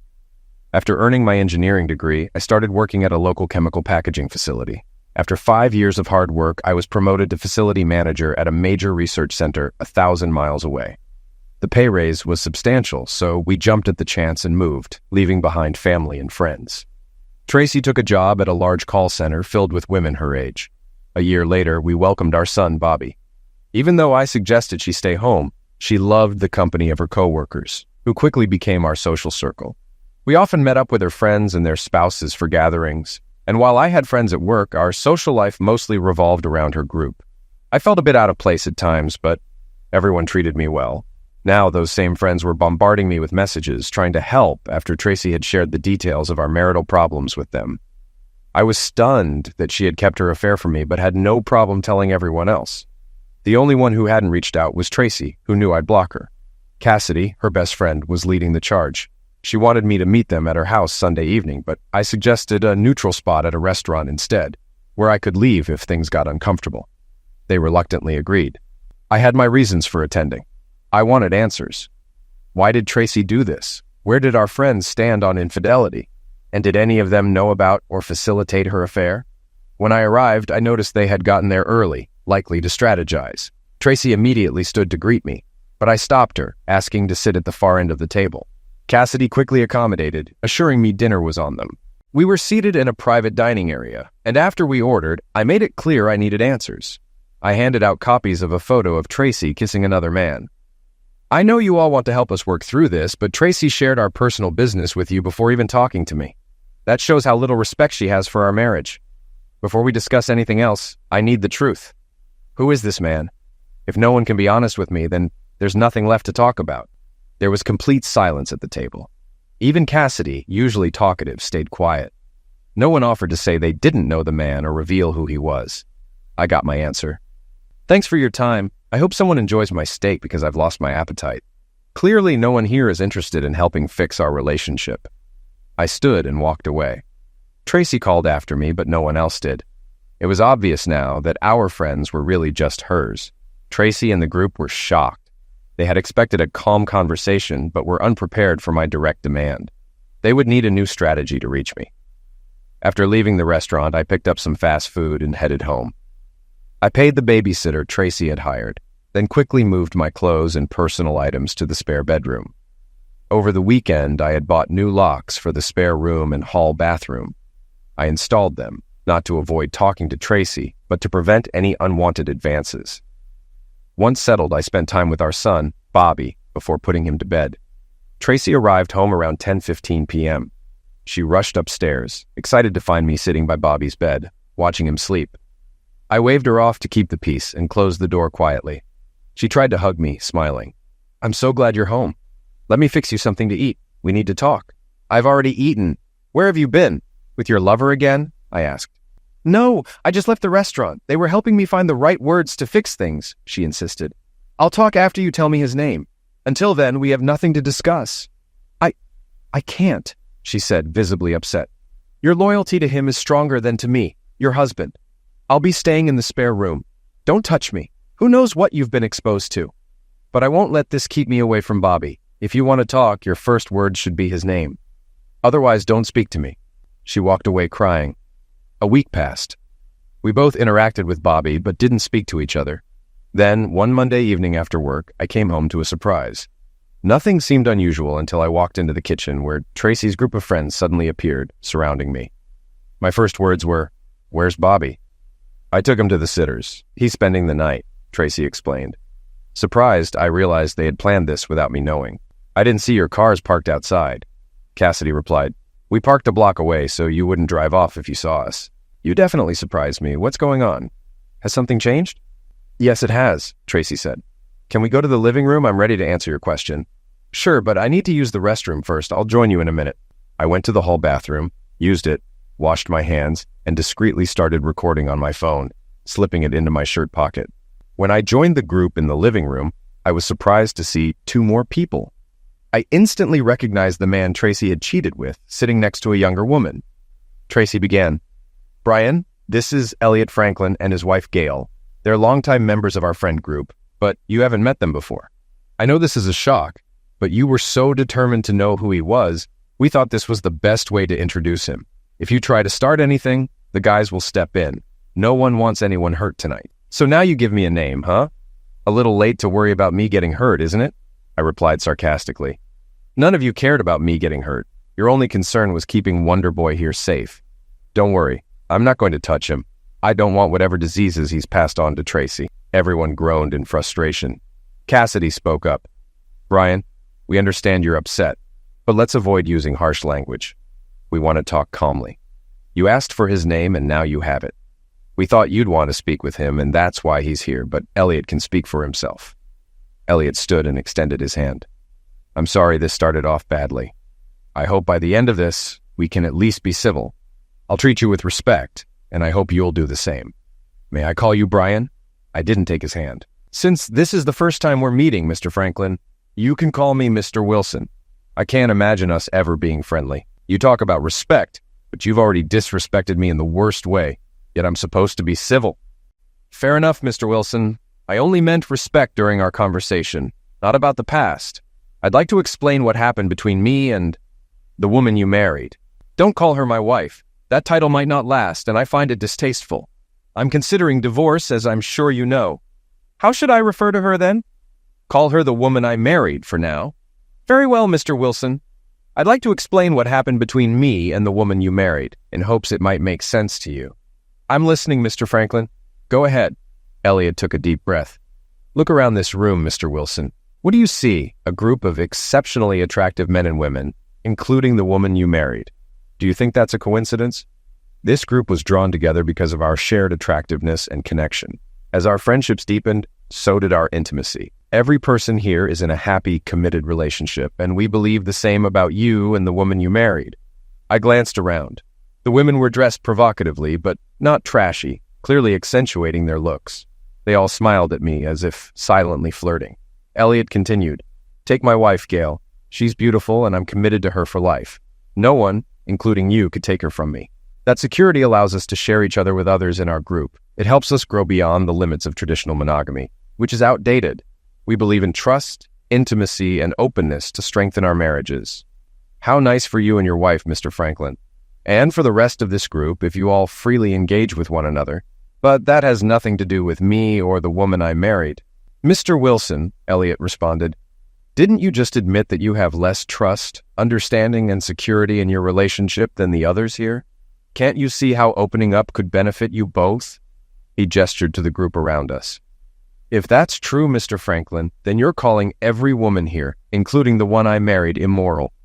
I'm disgusted that you turned her head so easily. A real gentleman never interferes in a marriage like you have. I understand where you're coming from, Mr. Wilson, but this isn't one-sided. You're encouraged to embrace these ideas too. You could be with any woman here if you wanted. When you both joined this group, it was only a matter of time before the topic came up. The woman you married had numerous conversations with her coworkers and approached the idea carefully because she was concerned about your reaction.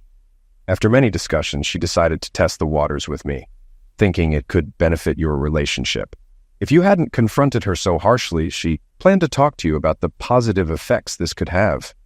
He continued, "She said your aggressive confrontation rattled her and she panicked. If you had approached it differently, we believe you'd see the benefits for both of you. We just need to make you more comfortable with the idea." I looked Tracy in the eyes and asked, "Is this true? Did you talk to them about all this without telling me, and then decide to experiment with Mr. Franklin without discussing it with me first?" Tracy nervously nodded and said, "I heard how much it strengthened their marriages and wanted that for us. I thought experiencing it with Elliot could help us. My love for you hasn't changed. I just wanted to show you how it could improve our relationship." She smiled, hoping to get through to me. "So I'm supposed to believe that one encounter with him turned you into an expert. This wasn't your first time with him, was it?" She looked down, confirming my suspicion. Elliot jumped in again. "Don't you see, Mr. Wilson? She's realized the benefits, and you could too. Plus, there are other advantages you haven't considered." "Go ahead, enlighten me." "Well, she'll gain experience and techniques from her time with me, which will enhance your relationship too." "I see. You think you're some kind of expert, don't you?" "Mr. Wilson, I'm experienced and skilled at helping less experienced partners, like the woman you married, grow. She'll learn and bring that knowledge back to your relationship. Her time with me and others will expand her horizons. Everyone falls into ruts sometimes. She mentioned wanting to try new things." I turned to Tracy. "When did I ever resist trying new things? If you wanted to spice things up, why didn't you talk to me before jumping into bed with him?" She answered quietly, "Please don't take it the wrong way. You're gentle and sweet, which I need most of the time, but sometimes I want something more forceful and direct, which Elliot provided. He wasn't trying to replace you. He's just different, and I enjoyed that. It took all my self-control not to attack the guy. Any hope of saving my marriage for the sake of my son was gone. Inside, I was furious, but I remained outwardly calm. Now that I was set on divorcing Tracy, my goal shifted to gathering information to cause chaos in the lives of those involved in ruining my home. I decided to play along, showing just enough interest to make them believe I was considering their offer. I scanned the women in the room, letting my gaze linger. "So, just to be clear, Mr. Franklin, you're saying I can have any woman here to fulfill fantasies I've never acted on because the woman I married wasn't enough?" Tracy looked hurt, but said nothing. "Exactly, Mr. Wilson. Any woman here is yours for the taking. I've had intimate experiences with all of them. You can even enjoy my wife, Gail. She's been trained to satisfy even the strongest desires," he boasted, clearly expecting me to give in. "Before making any decisions, I'd like to see what each woman has to offer. I'd like to see everyone in action," I said. Franklin chuckled. "You think highly of yourself, Mr. Wilson, but you're not prepared to handle every woman here tonight." "Of course not, but I want to see if what you say is true. Let's have everyone swap partners right now in front of me. That way I can assess who I want to sample first. The woman I married, and I will just observe. The only exception is you and Gail. I want you two in the master bedroom, demonstrating all kinds of physical engage, so I can see the skills you claim to have taught her." Franklin was taken aback. "And how should we decide who pairs with whom?" I smiled and began matching them up with partners they hadn't been with before. I avoided pairing same-sex couples, as that wouldn't have added to the chaos I had in mind. Franklin turned to the group, still shocked. Well, everyone, this is our chance to prove to Mr. Wilson that we're serious. Are we all on board? They nodded and began undressing. As the couples found spots in the living room, Tracy and I headed upstairs with Franklin and Gail. Mr. Franklin, you and Gail can make yourselves at home.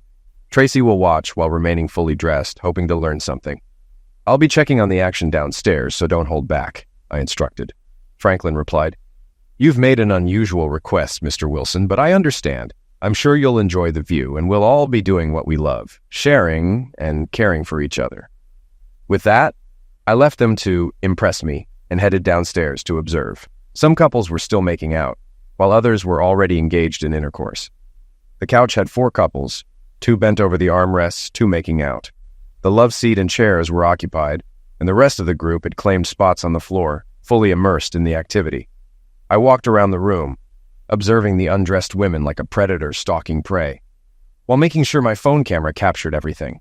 It was clear this wasn't their first time engaging in this type of activity.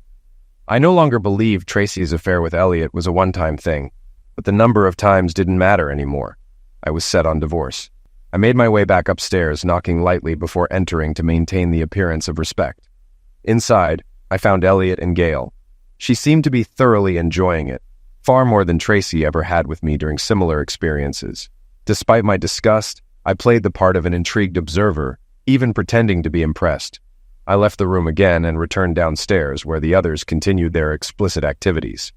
As I moved around the room, I noticed most of the women had fake bosom, which didn't appeal to me, but the natural ones caught my attention. The men were fully immersed in enjoying each other's wives as if this were just another routine. I watched everything unfold but decided to maintain my distance, resisting the urge to engage. On my final trip upstairs, I entered just in time to see Elliot finishing his act with Gail, loudly climaxing as she took him fully. I pretended to be impressed again. You two really know each other well, I commented. We should. We've been married for almost 12 years, Elliot bragged. I stored that information for later. Congratulations, it's clear you love Gail deeply, I said, prodding him. Absolutely. No other woman compares to her, just like I'm sure you feel about Tracy, he added with a smug grin. Tracy, smiling, seemed to believe they were getting through to me. I enjoyed watching downstairs. 3 women in particular caught my eye, and it'll be tough to decide which one to pick first, I hinted. Why choose just one? We could arrange for you to have all 3 once you decide to join us, Elliot suggested. 3 women at once? That's always been a fantasy of mine, I replied, pretending to be tempted. I motioned for Tracy to join me, pretending to extend an olive branch, though the thought of touching her repulsed me. A few minutes later, everyone was dressed again, though less polished than before. Tracy and I stood facing the group, who seemed pleased with my apparent change in attitude. Brian, have you come to see things differently now? Elliot asked. Will you and Tracy join us at this new level of intimacy? You won't regret it. Your marriage will only get stronger. Are you ready to enjoy 3 women tonight, or would you prefer to schedule it for another time? As much as I'm tempted, I chuckled. I need more time to process everything. Tracy and I need to talk privately. Once we've sorted things out, we'll let you know. Elliot, clearly disappointed, forced a smile.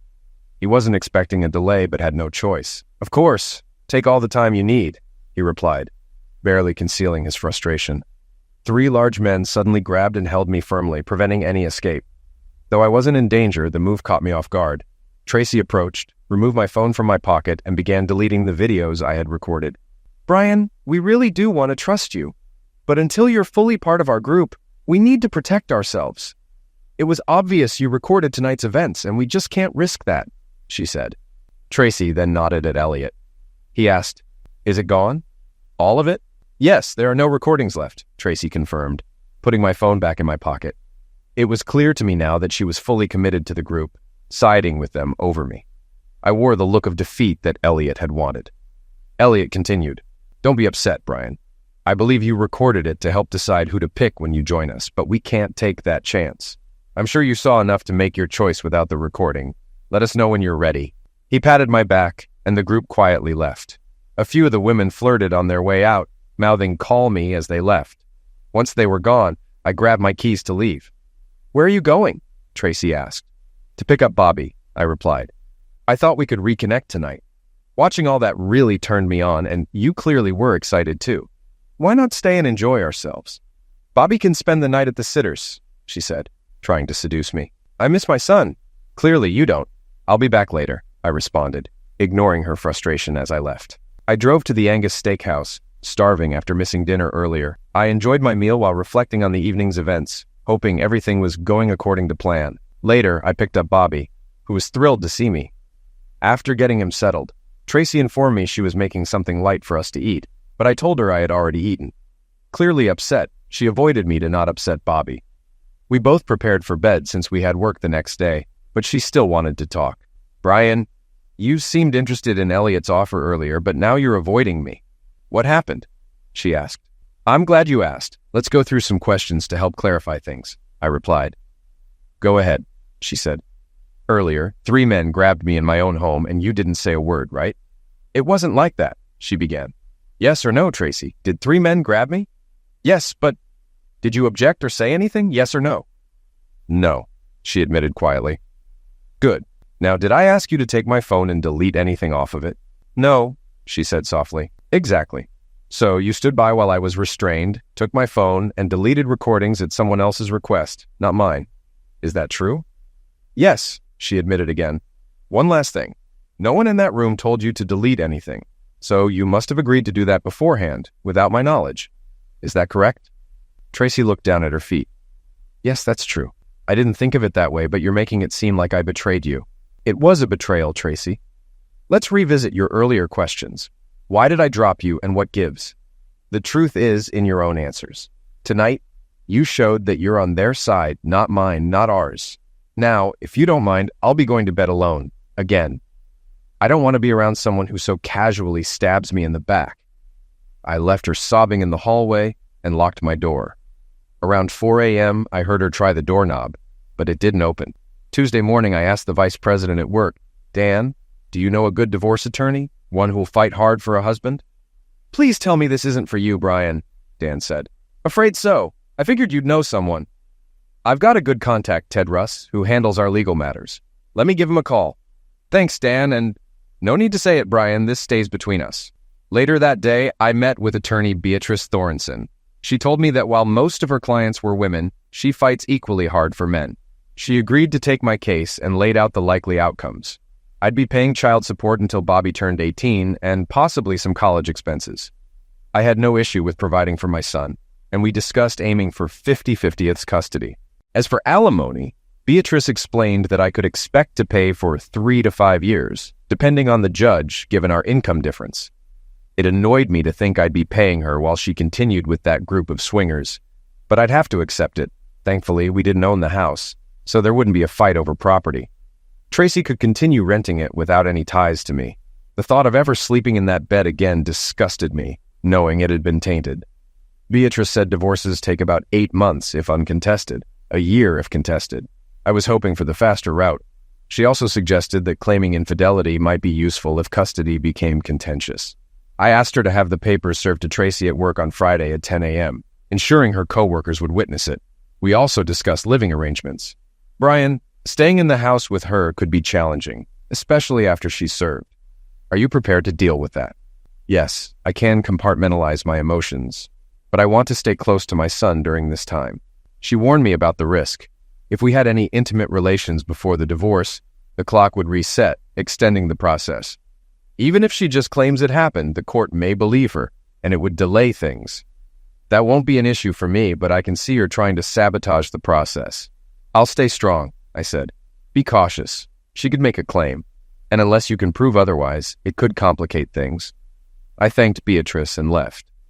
When I got home, Tracy was making dinner, but I avoided her and went straight upstairs for a shower. I'd moved to using the hall bathroom, limiting opportunities for her to trap me. It was time to start living separate lives under the same roof. When I came out of the bathroom, fully dressed, Tracy was waiting for me in the hall. Dinner will be ready soon. Bobby's already in his high chair. You smell nice, she said, trying to flirt. Thanks. I'll be right down, I replied, ignoring her comment and unlocking my bedroom door. There was tension, but she didn't push it. During dinner, she started, I want to explain about the phone situation last night. Go ahead, I said calmly. Elliot told me while we were upstairs that he knew you were recording everything, and it wasn't fair to put the group at risk. After you showed me those pictures, he got really concerned. He said they couldn't leave until the recordings were gone, They were prepared to take your phone if needed, but Elliot suggested I delete the videos myself to avoid a bigger issue. I see. And why would they believe you'd do that to your husband? Because I gave them my word, Brian. Interesting. Didn't you also give me your word when we got married? Silence followed, which I welcomed. Honey, I don't want you to think I'm on their side. Isn't that exactly what it looks like? What if those men had grabbed you in our home? Do you think I would have just stood by? What could you have done, Brian? They could have easily overpowered you. Maybe, but I wouldn't have stood by. I would have fought for you because we were a team. Last night, you weren't on my side. I'm sorry you see it that way, but I've explained why I did it. There's nothing more to say about that, is there? I replied. How did you get those pictures, Brian? I want to know. Wouldn't it be something if one of your own friends gave them to me? How would you feel about that? Who was it? Please tell me, she asked urgently. I can't say, Tracy. Why? I gave them my word, I said, grinning. Seeing she wasn't getting anywhere, she shifted the conversation. Did you enjoy watching everything last night? Wasn't it exciting? I'm not into group lovemaking. All I saw was people acting like animals. My body may have reacted, but emotionally, it did nothing for me. Exactly. It's not emotional for them either. The emotions are saved for their spouses. What you saw was just pure intimacy. We've been invited to join them. It could bring us closer. How's that working so far? Our marriage is barely hanging on. Don't be like that. You haven't tried it yet. You don't know what it's like. You could try one of the women, or even 3 at once, like Elliot suggested. Has our love life been so boring that we need other people to keep us going? It's not about survival, Brian. It's about enhancing what we already have.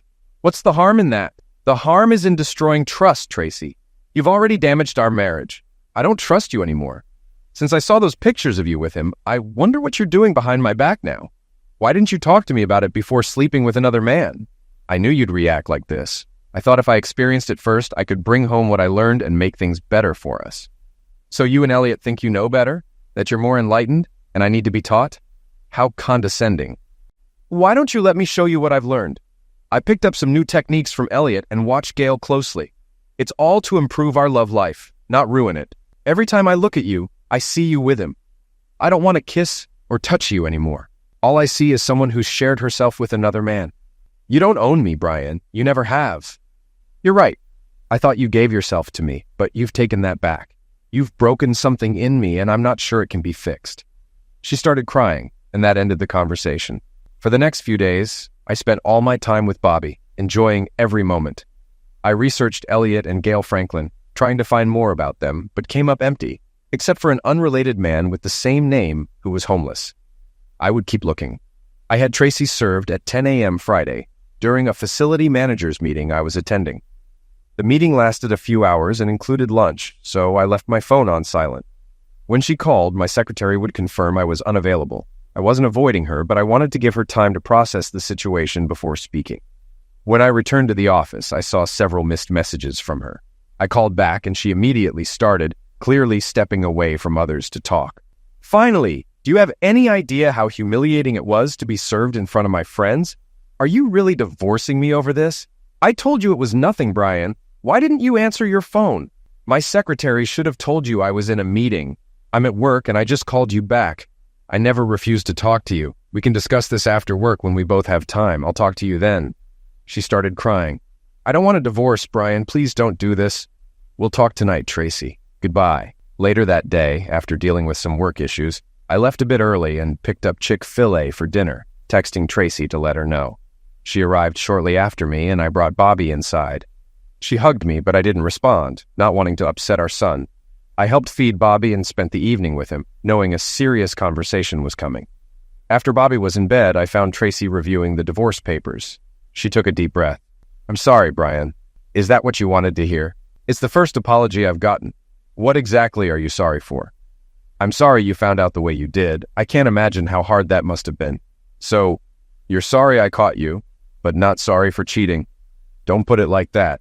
Elliot said once you understood, you'd join us and enjoy the freedom. Of course he'd say that. The problem is neither of you checked with me first. You put more faith in his word than in mine. You're right. I should have come to you first. Elliot even admitted that after seeing your reaction. He still thinks you'll come around, but now I'm not so sure. Can't we stop this divorce and get back on track? Back on track? Tracy, our marriage is over. You destroyed it when you slept with him and betrayed me again by siding with them. Just sign the paper so we can both move on. I know you don't want Bobby growing up in a broken home. You wouldn't want him calling another man daddy. Think about that. Reconciliation is best for all of us. You should have thought of that before betraying me. But it's better for Bobby to come from a broken home than live in one filled with lies. Even if we didn't divorce, I could never be with you again. I can't trust you. You don't mean that. What if I stop seeing them? Cut them out of my life completely? You and Bobby are the most important things to me. I don't believe you, Tracy. You've already lied to me. It's too late. Just sign the papers. I won't. I'm not giving up on us, Brian. I'll fight this divorce and win you back. It's a shame you didn't have that faith in us before you cheated. You've heard the saying, once a cheater, always a cheater. That's how I'll always see you. She started crying again. What now? I hope you're not expecting me to leave. I'm staying here with Bobby. You're right. Bobby is my priority now, and I'm staying too. We'll continue living here as we go through the divorce. She looked relieved, even excited, as I confirmed I wouldn't be leaving. I continued, don't worry, I'll stay out of your way. I won't expect you to do my laundry, cook for me, or clean up after me. You handle your needs, and I'll take care of mine. We'll both focus on Bobby. All I ask is that you avoid touching me. To me, you're contaminated, repulsive, and someone I can't stay married to. We'll coexist under the same roof until the divorce is finalized, but nothing more. Her initial excitement faded as she processed my words. I hear you, Brian, but divorce is a long way off. A lot can change, and I'm going to win you back.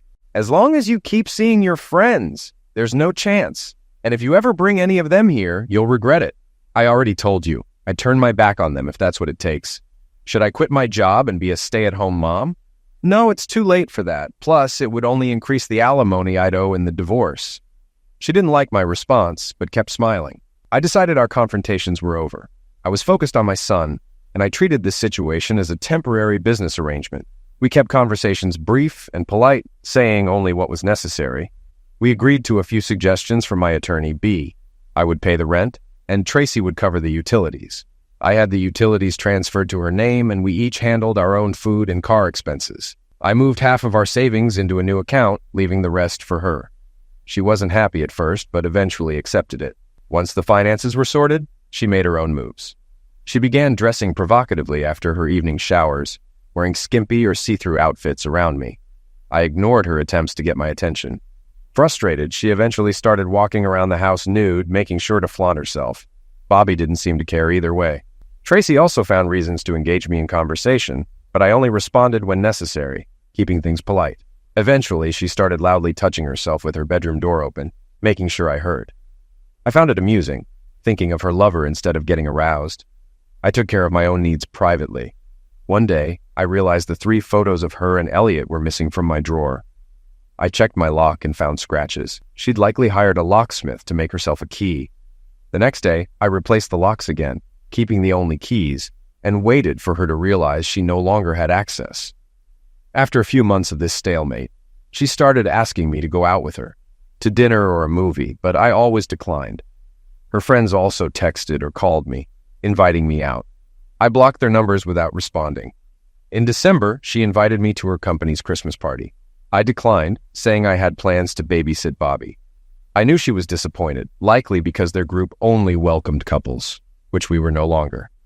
The following weekend, it was my company's party. I went alone, but she wasn't having it. After dropping Bobby at the sitters, she followed me to the party and tried to make small talk in front of others, but I kept my interactions brief. When I explained the situation to my VP, Dan, he just laughed, saying I had guts to live this way. After the party, I picked up Bobby and brought him home. Tracy didn't react as I expected. She seemed grateful for even the small amount of time spent together in public. Despite everything, Tracy continued walking around the house nude, trying to get my attention. I adjusted the thermostat to make the house cooler, hoping she'd cover up. She started wearing sheer lingerie instead. After 2 weeks, I returned the thermostat to normal, realizing that my attempt had only partially worked. 5 months after being served, Tracy told me she was going out with her best friend Cassidy on Saturday nights, and asked if I could watch Bobby. I casually agreed, as long as she didn't bring any of her lovers or friends to the house. I joined a bowling league on those nights, sponsored by my employer. I had a great time, And Bobby loved the attention from the ladies there. It was much better than sitting at home wondering who Tracy was with. One evening, I got home after her, and she asked where I'd been with Bobby. I told her the truth, and she asked to join me next time. I explained I only went out when she did, which frustrated her. But making her happy wasn't my priority anymore. She often asked how we could reconnect if I didn't give her a chance, and still refused to sign the divorce papers. 6 months in, my attorney, B. Thorenson, informed me that Tracy's lawyer had successfully pushed for 10 mandatory marriage counseling sessions. I had to attend and actively participate. I asked if I could answer each question the same way, and B said it didn't matter as long as I responded. The counselor clearly favored Tracy, but I stuck to one line. I do not wish to remain married to a promiscuous woman. Both Tracy and the therapist became increasingly frustrated with my repetition, but I complied with the law. After 5 sessions, the therapist called off the rest, declaring them unproductive. Following the failed counseling, Tracy doubled down on tempting me with her body, dancing provocatively, and making loud, exaggerated moans during her nightly activities. Although she is undeniably attractive, all I could think of was her betrayal, which made her antics unappealing. The next several months passed without any real changes. I spent all my time with Bobby, building a strong bond. 4 days before our divorce hearing, Tracy moved out and took Bobby with her. I was served with a restraining order, barring me from seeing either of them until the court date. Then B hit me with 2 bombshells. Brian, Tracy's now accusing you of raping her on 3 occasions. She claims you forced yourself on her, hoping to reconcile. She's also alleging physical misuse, backed by hospital records of bruises, tears, and a busted lip. She's seeking full custody, with limited supervised visitation for you. None of it is true, B. You know that. I know, but we're in a tough spot. We'll fight this, but it's an uphill battle without solid evidence. I asked B for the details of Tracy's allegations, which she emailed to me. She also warned me not to contact Tracy or Bobby until she gave the all clear.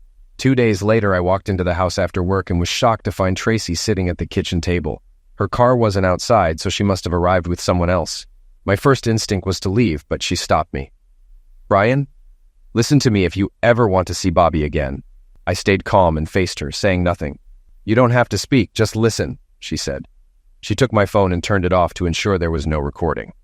I tried to get you to come around, but you were too stubborn, so I had to resort to desperate measures. I made up those stories about maltreatment and misuse to get leverage. I knew you'd never hit me, but I needed to ensure full custody of Bobby. Now, I'm offering you a deal.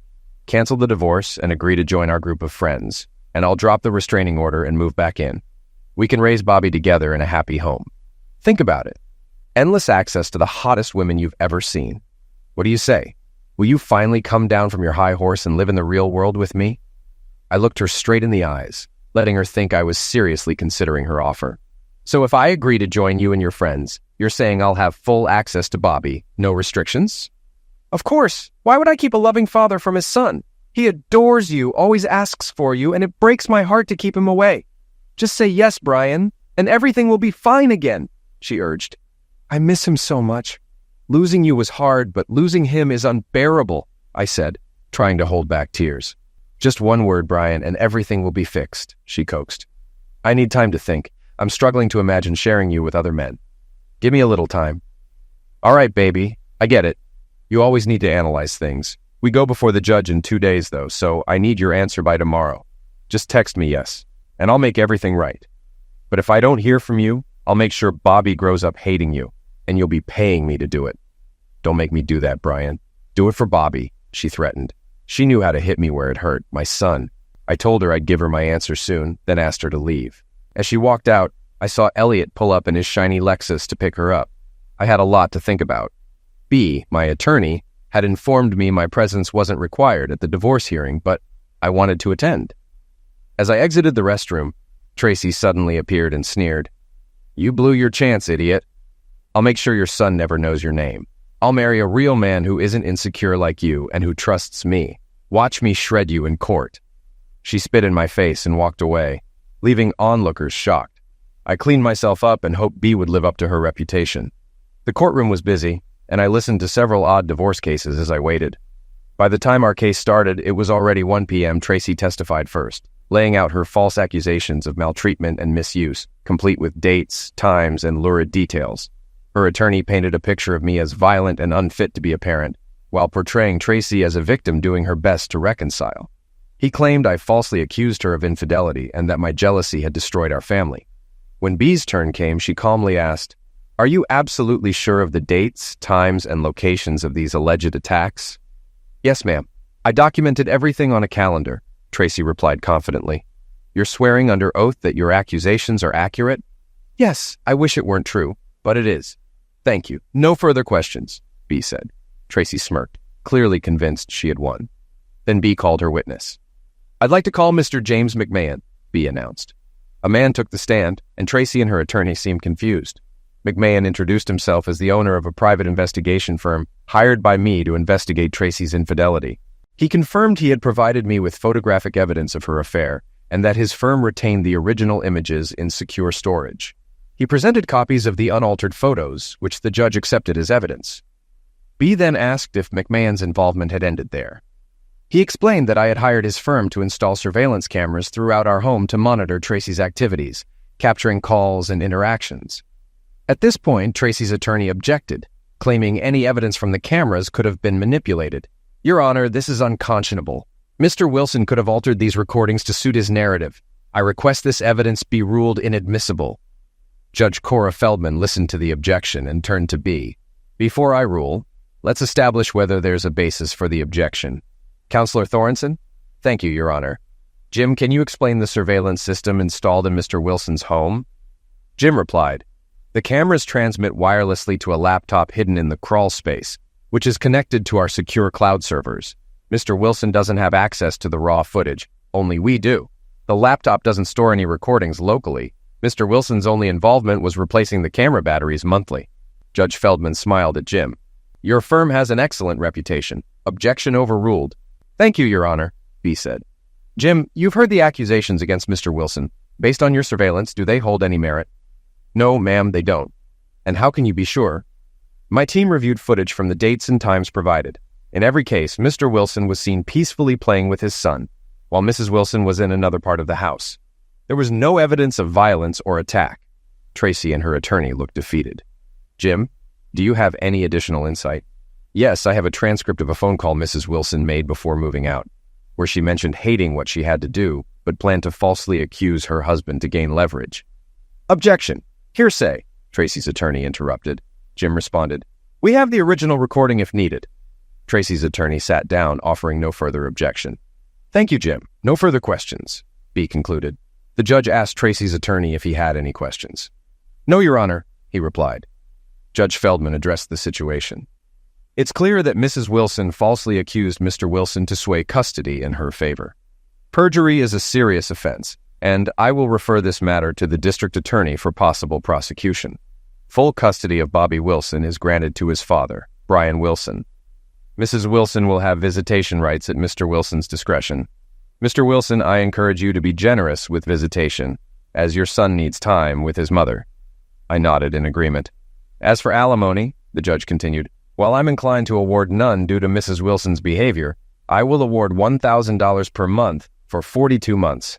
Each party will keep their vehicles, and the accounts will be split based on the balances at the time of filing. No child support will be awarded." "Mr. Wilson, do you wish to stay in the current residence?" I stood. "No, Your Honor, I'll move out. Tracy can continue renting if she wishes." "Very well." "Mrs. Wilson?" Tracy stood shakily, and the judge directed her. "You have 8 hours to return Bobby to Mr. Wilson. Failure to comply will result in contempt of court.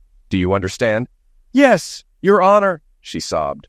"All restraining orders are lifted, and I hereby grant the petition of divorce in the case of Wilson versus Wilson. You will receive your divorce decrees within 30 days. Tracy, in tears, realized she had lost her family. She approached me to comply with the judge's orders. "If it's okay, Brian, I'll bring Bobby to you at the house after dinner tonight. I'd like a few more hours with him before I have to let him go." "No need for that," I replied. "I've already found a new apartment and will be moving there today with some help. Here's the address." I handed her a slip of paper. "Bring Bobby there tomorrow at noon. I'll be settled in by then." She nodded sadly. "For what it's worth, I'm really sorry. This isn't how I thought things would end." "Well, now you can have the exciting life you wanted without me," I said sarcastically. She didn't argue. "Thank you, Brian," she said softly. "For what?" "For not going after Elliot and Gail. They're wonderful people, and it's a shame you never got to know them. I have no interest in them, but I am interested in dealing with your workplace. I found out they have a strict non-fraternization policy. Tomorrow, they'll be served with a lawsuit for allowing policy violations that contributed to my marriage's destruction. Ronald Hensley, your manager, will be named as the main culprit. It seems he's had affairs with several women there, including Gail Franklin. Tracy stood in shock, speechless. I continued. Ronald has a wife and 2 kids. Don't worry. I'll make sure his wife knows everything, including his affair with Gail. You might still get your man if his marriage falls apart, but he and your friends could be unemployed soon for their silence in covering for him. You're going to get us all fired? How will I support myself? She pleaded. Don't worry. Your job is safe. I promised your company I wouldn't go public as long as they keep you employed. You'll be fine. Maybe you can start a new group with your friends. Think of all the exciting possibilities without me holding you back. Why would you protect my job and not theirs? She asked. Because Bobby needs his mother in his life. Your job may not pay much, but it's enough for you to live on without asking me for money. One day, when he asks how I treated you in the divorce, I'll be able to say I was fair. If you tell him otherwise, I'll show him proof. What Tracy and her friends didn't know was that I had known her lover's real identity all along, thanks to my private investigator. Engineers solve problems by gathering information, and that's exactly what I did. B, my attorney, sued Tracy's workplace for $1.5 million and settled for a cool $1 million. After her fee, I walked away with $750,000. On the same day I got the check, I wrote Tracy a lump sum for $42,000 to cover her alimony in full. With that out of the way, I could focus on building my dream house. Word spread quickly at work, and several single women seemed interested in me. But after the chaos of my marriage, I'm planning to focus on Bobby for now. Finally, free. As I walked away from the courthouse, I couldn't help but feel a mix of emotions. Relief, certainly. After all, the battle for my son was over, and justice had been served. But there was something else, too. A lingering sadness for what had been lost. Years of my life had been wrapped up in a marriage that, despite its cracks, had once held so much promise. Now that chapter was closed, and I was free to start anew. In the days that followed, I moved into my new apartment, a place where Bobby and I could create new memories. It wasn't the spacious home we had once shared as a family, but it was ours, and it symbolized a fresh start. Every morning I woke up with a renewed sense of purpose, knowing that I was doing everything I could to provide a stable, loving environment for my son. Tracy, for her part, honored the visitation schedule. She seemed subdued, her fiery attempts to rekindle what we once had now replaced with a quiet acceptance of the life she had chosen. We coexisted peacefully for Bobby's sake, and while I knew she regretted her choices, I was past caring. My focus was solely on my future, on my son, my career, and, eventually, the idea of finding someone who shared the same values I held dear. The settlement money from the lawsuit helped me build a solid financial foundation, and I found solace in the simple pleasures of life, playing catch with Bobby in the park, attending his school events, and enjoying the sense of normalcy that had been missing for so long. The scars of the past were still there, of course, but they were beginning to fade as I realized that, in the end, I had emerged stronger. Life wasn't perfect, but it was real, and it was mine. As Bobby grew, I made a silent promise to him, to teach him the importance of trust, loyalty, and respect, to ensure that he understood the value of honesty in relationships. If nothing else, this experience had taught me what I would and wouldn't tolerate in the future. One evening, as I stood on the balcony of my new home, watching the sunset, I realized something. I wasn't bitter anymore. Yes, the pain had been real, and the betrayal had cut deep, but I was free now, free to live the life I deserved. The future stretched out before me, filled with possibility. And for the first time in a long while, I smiled, knowing that whatever came next, I would be ready.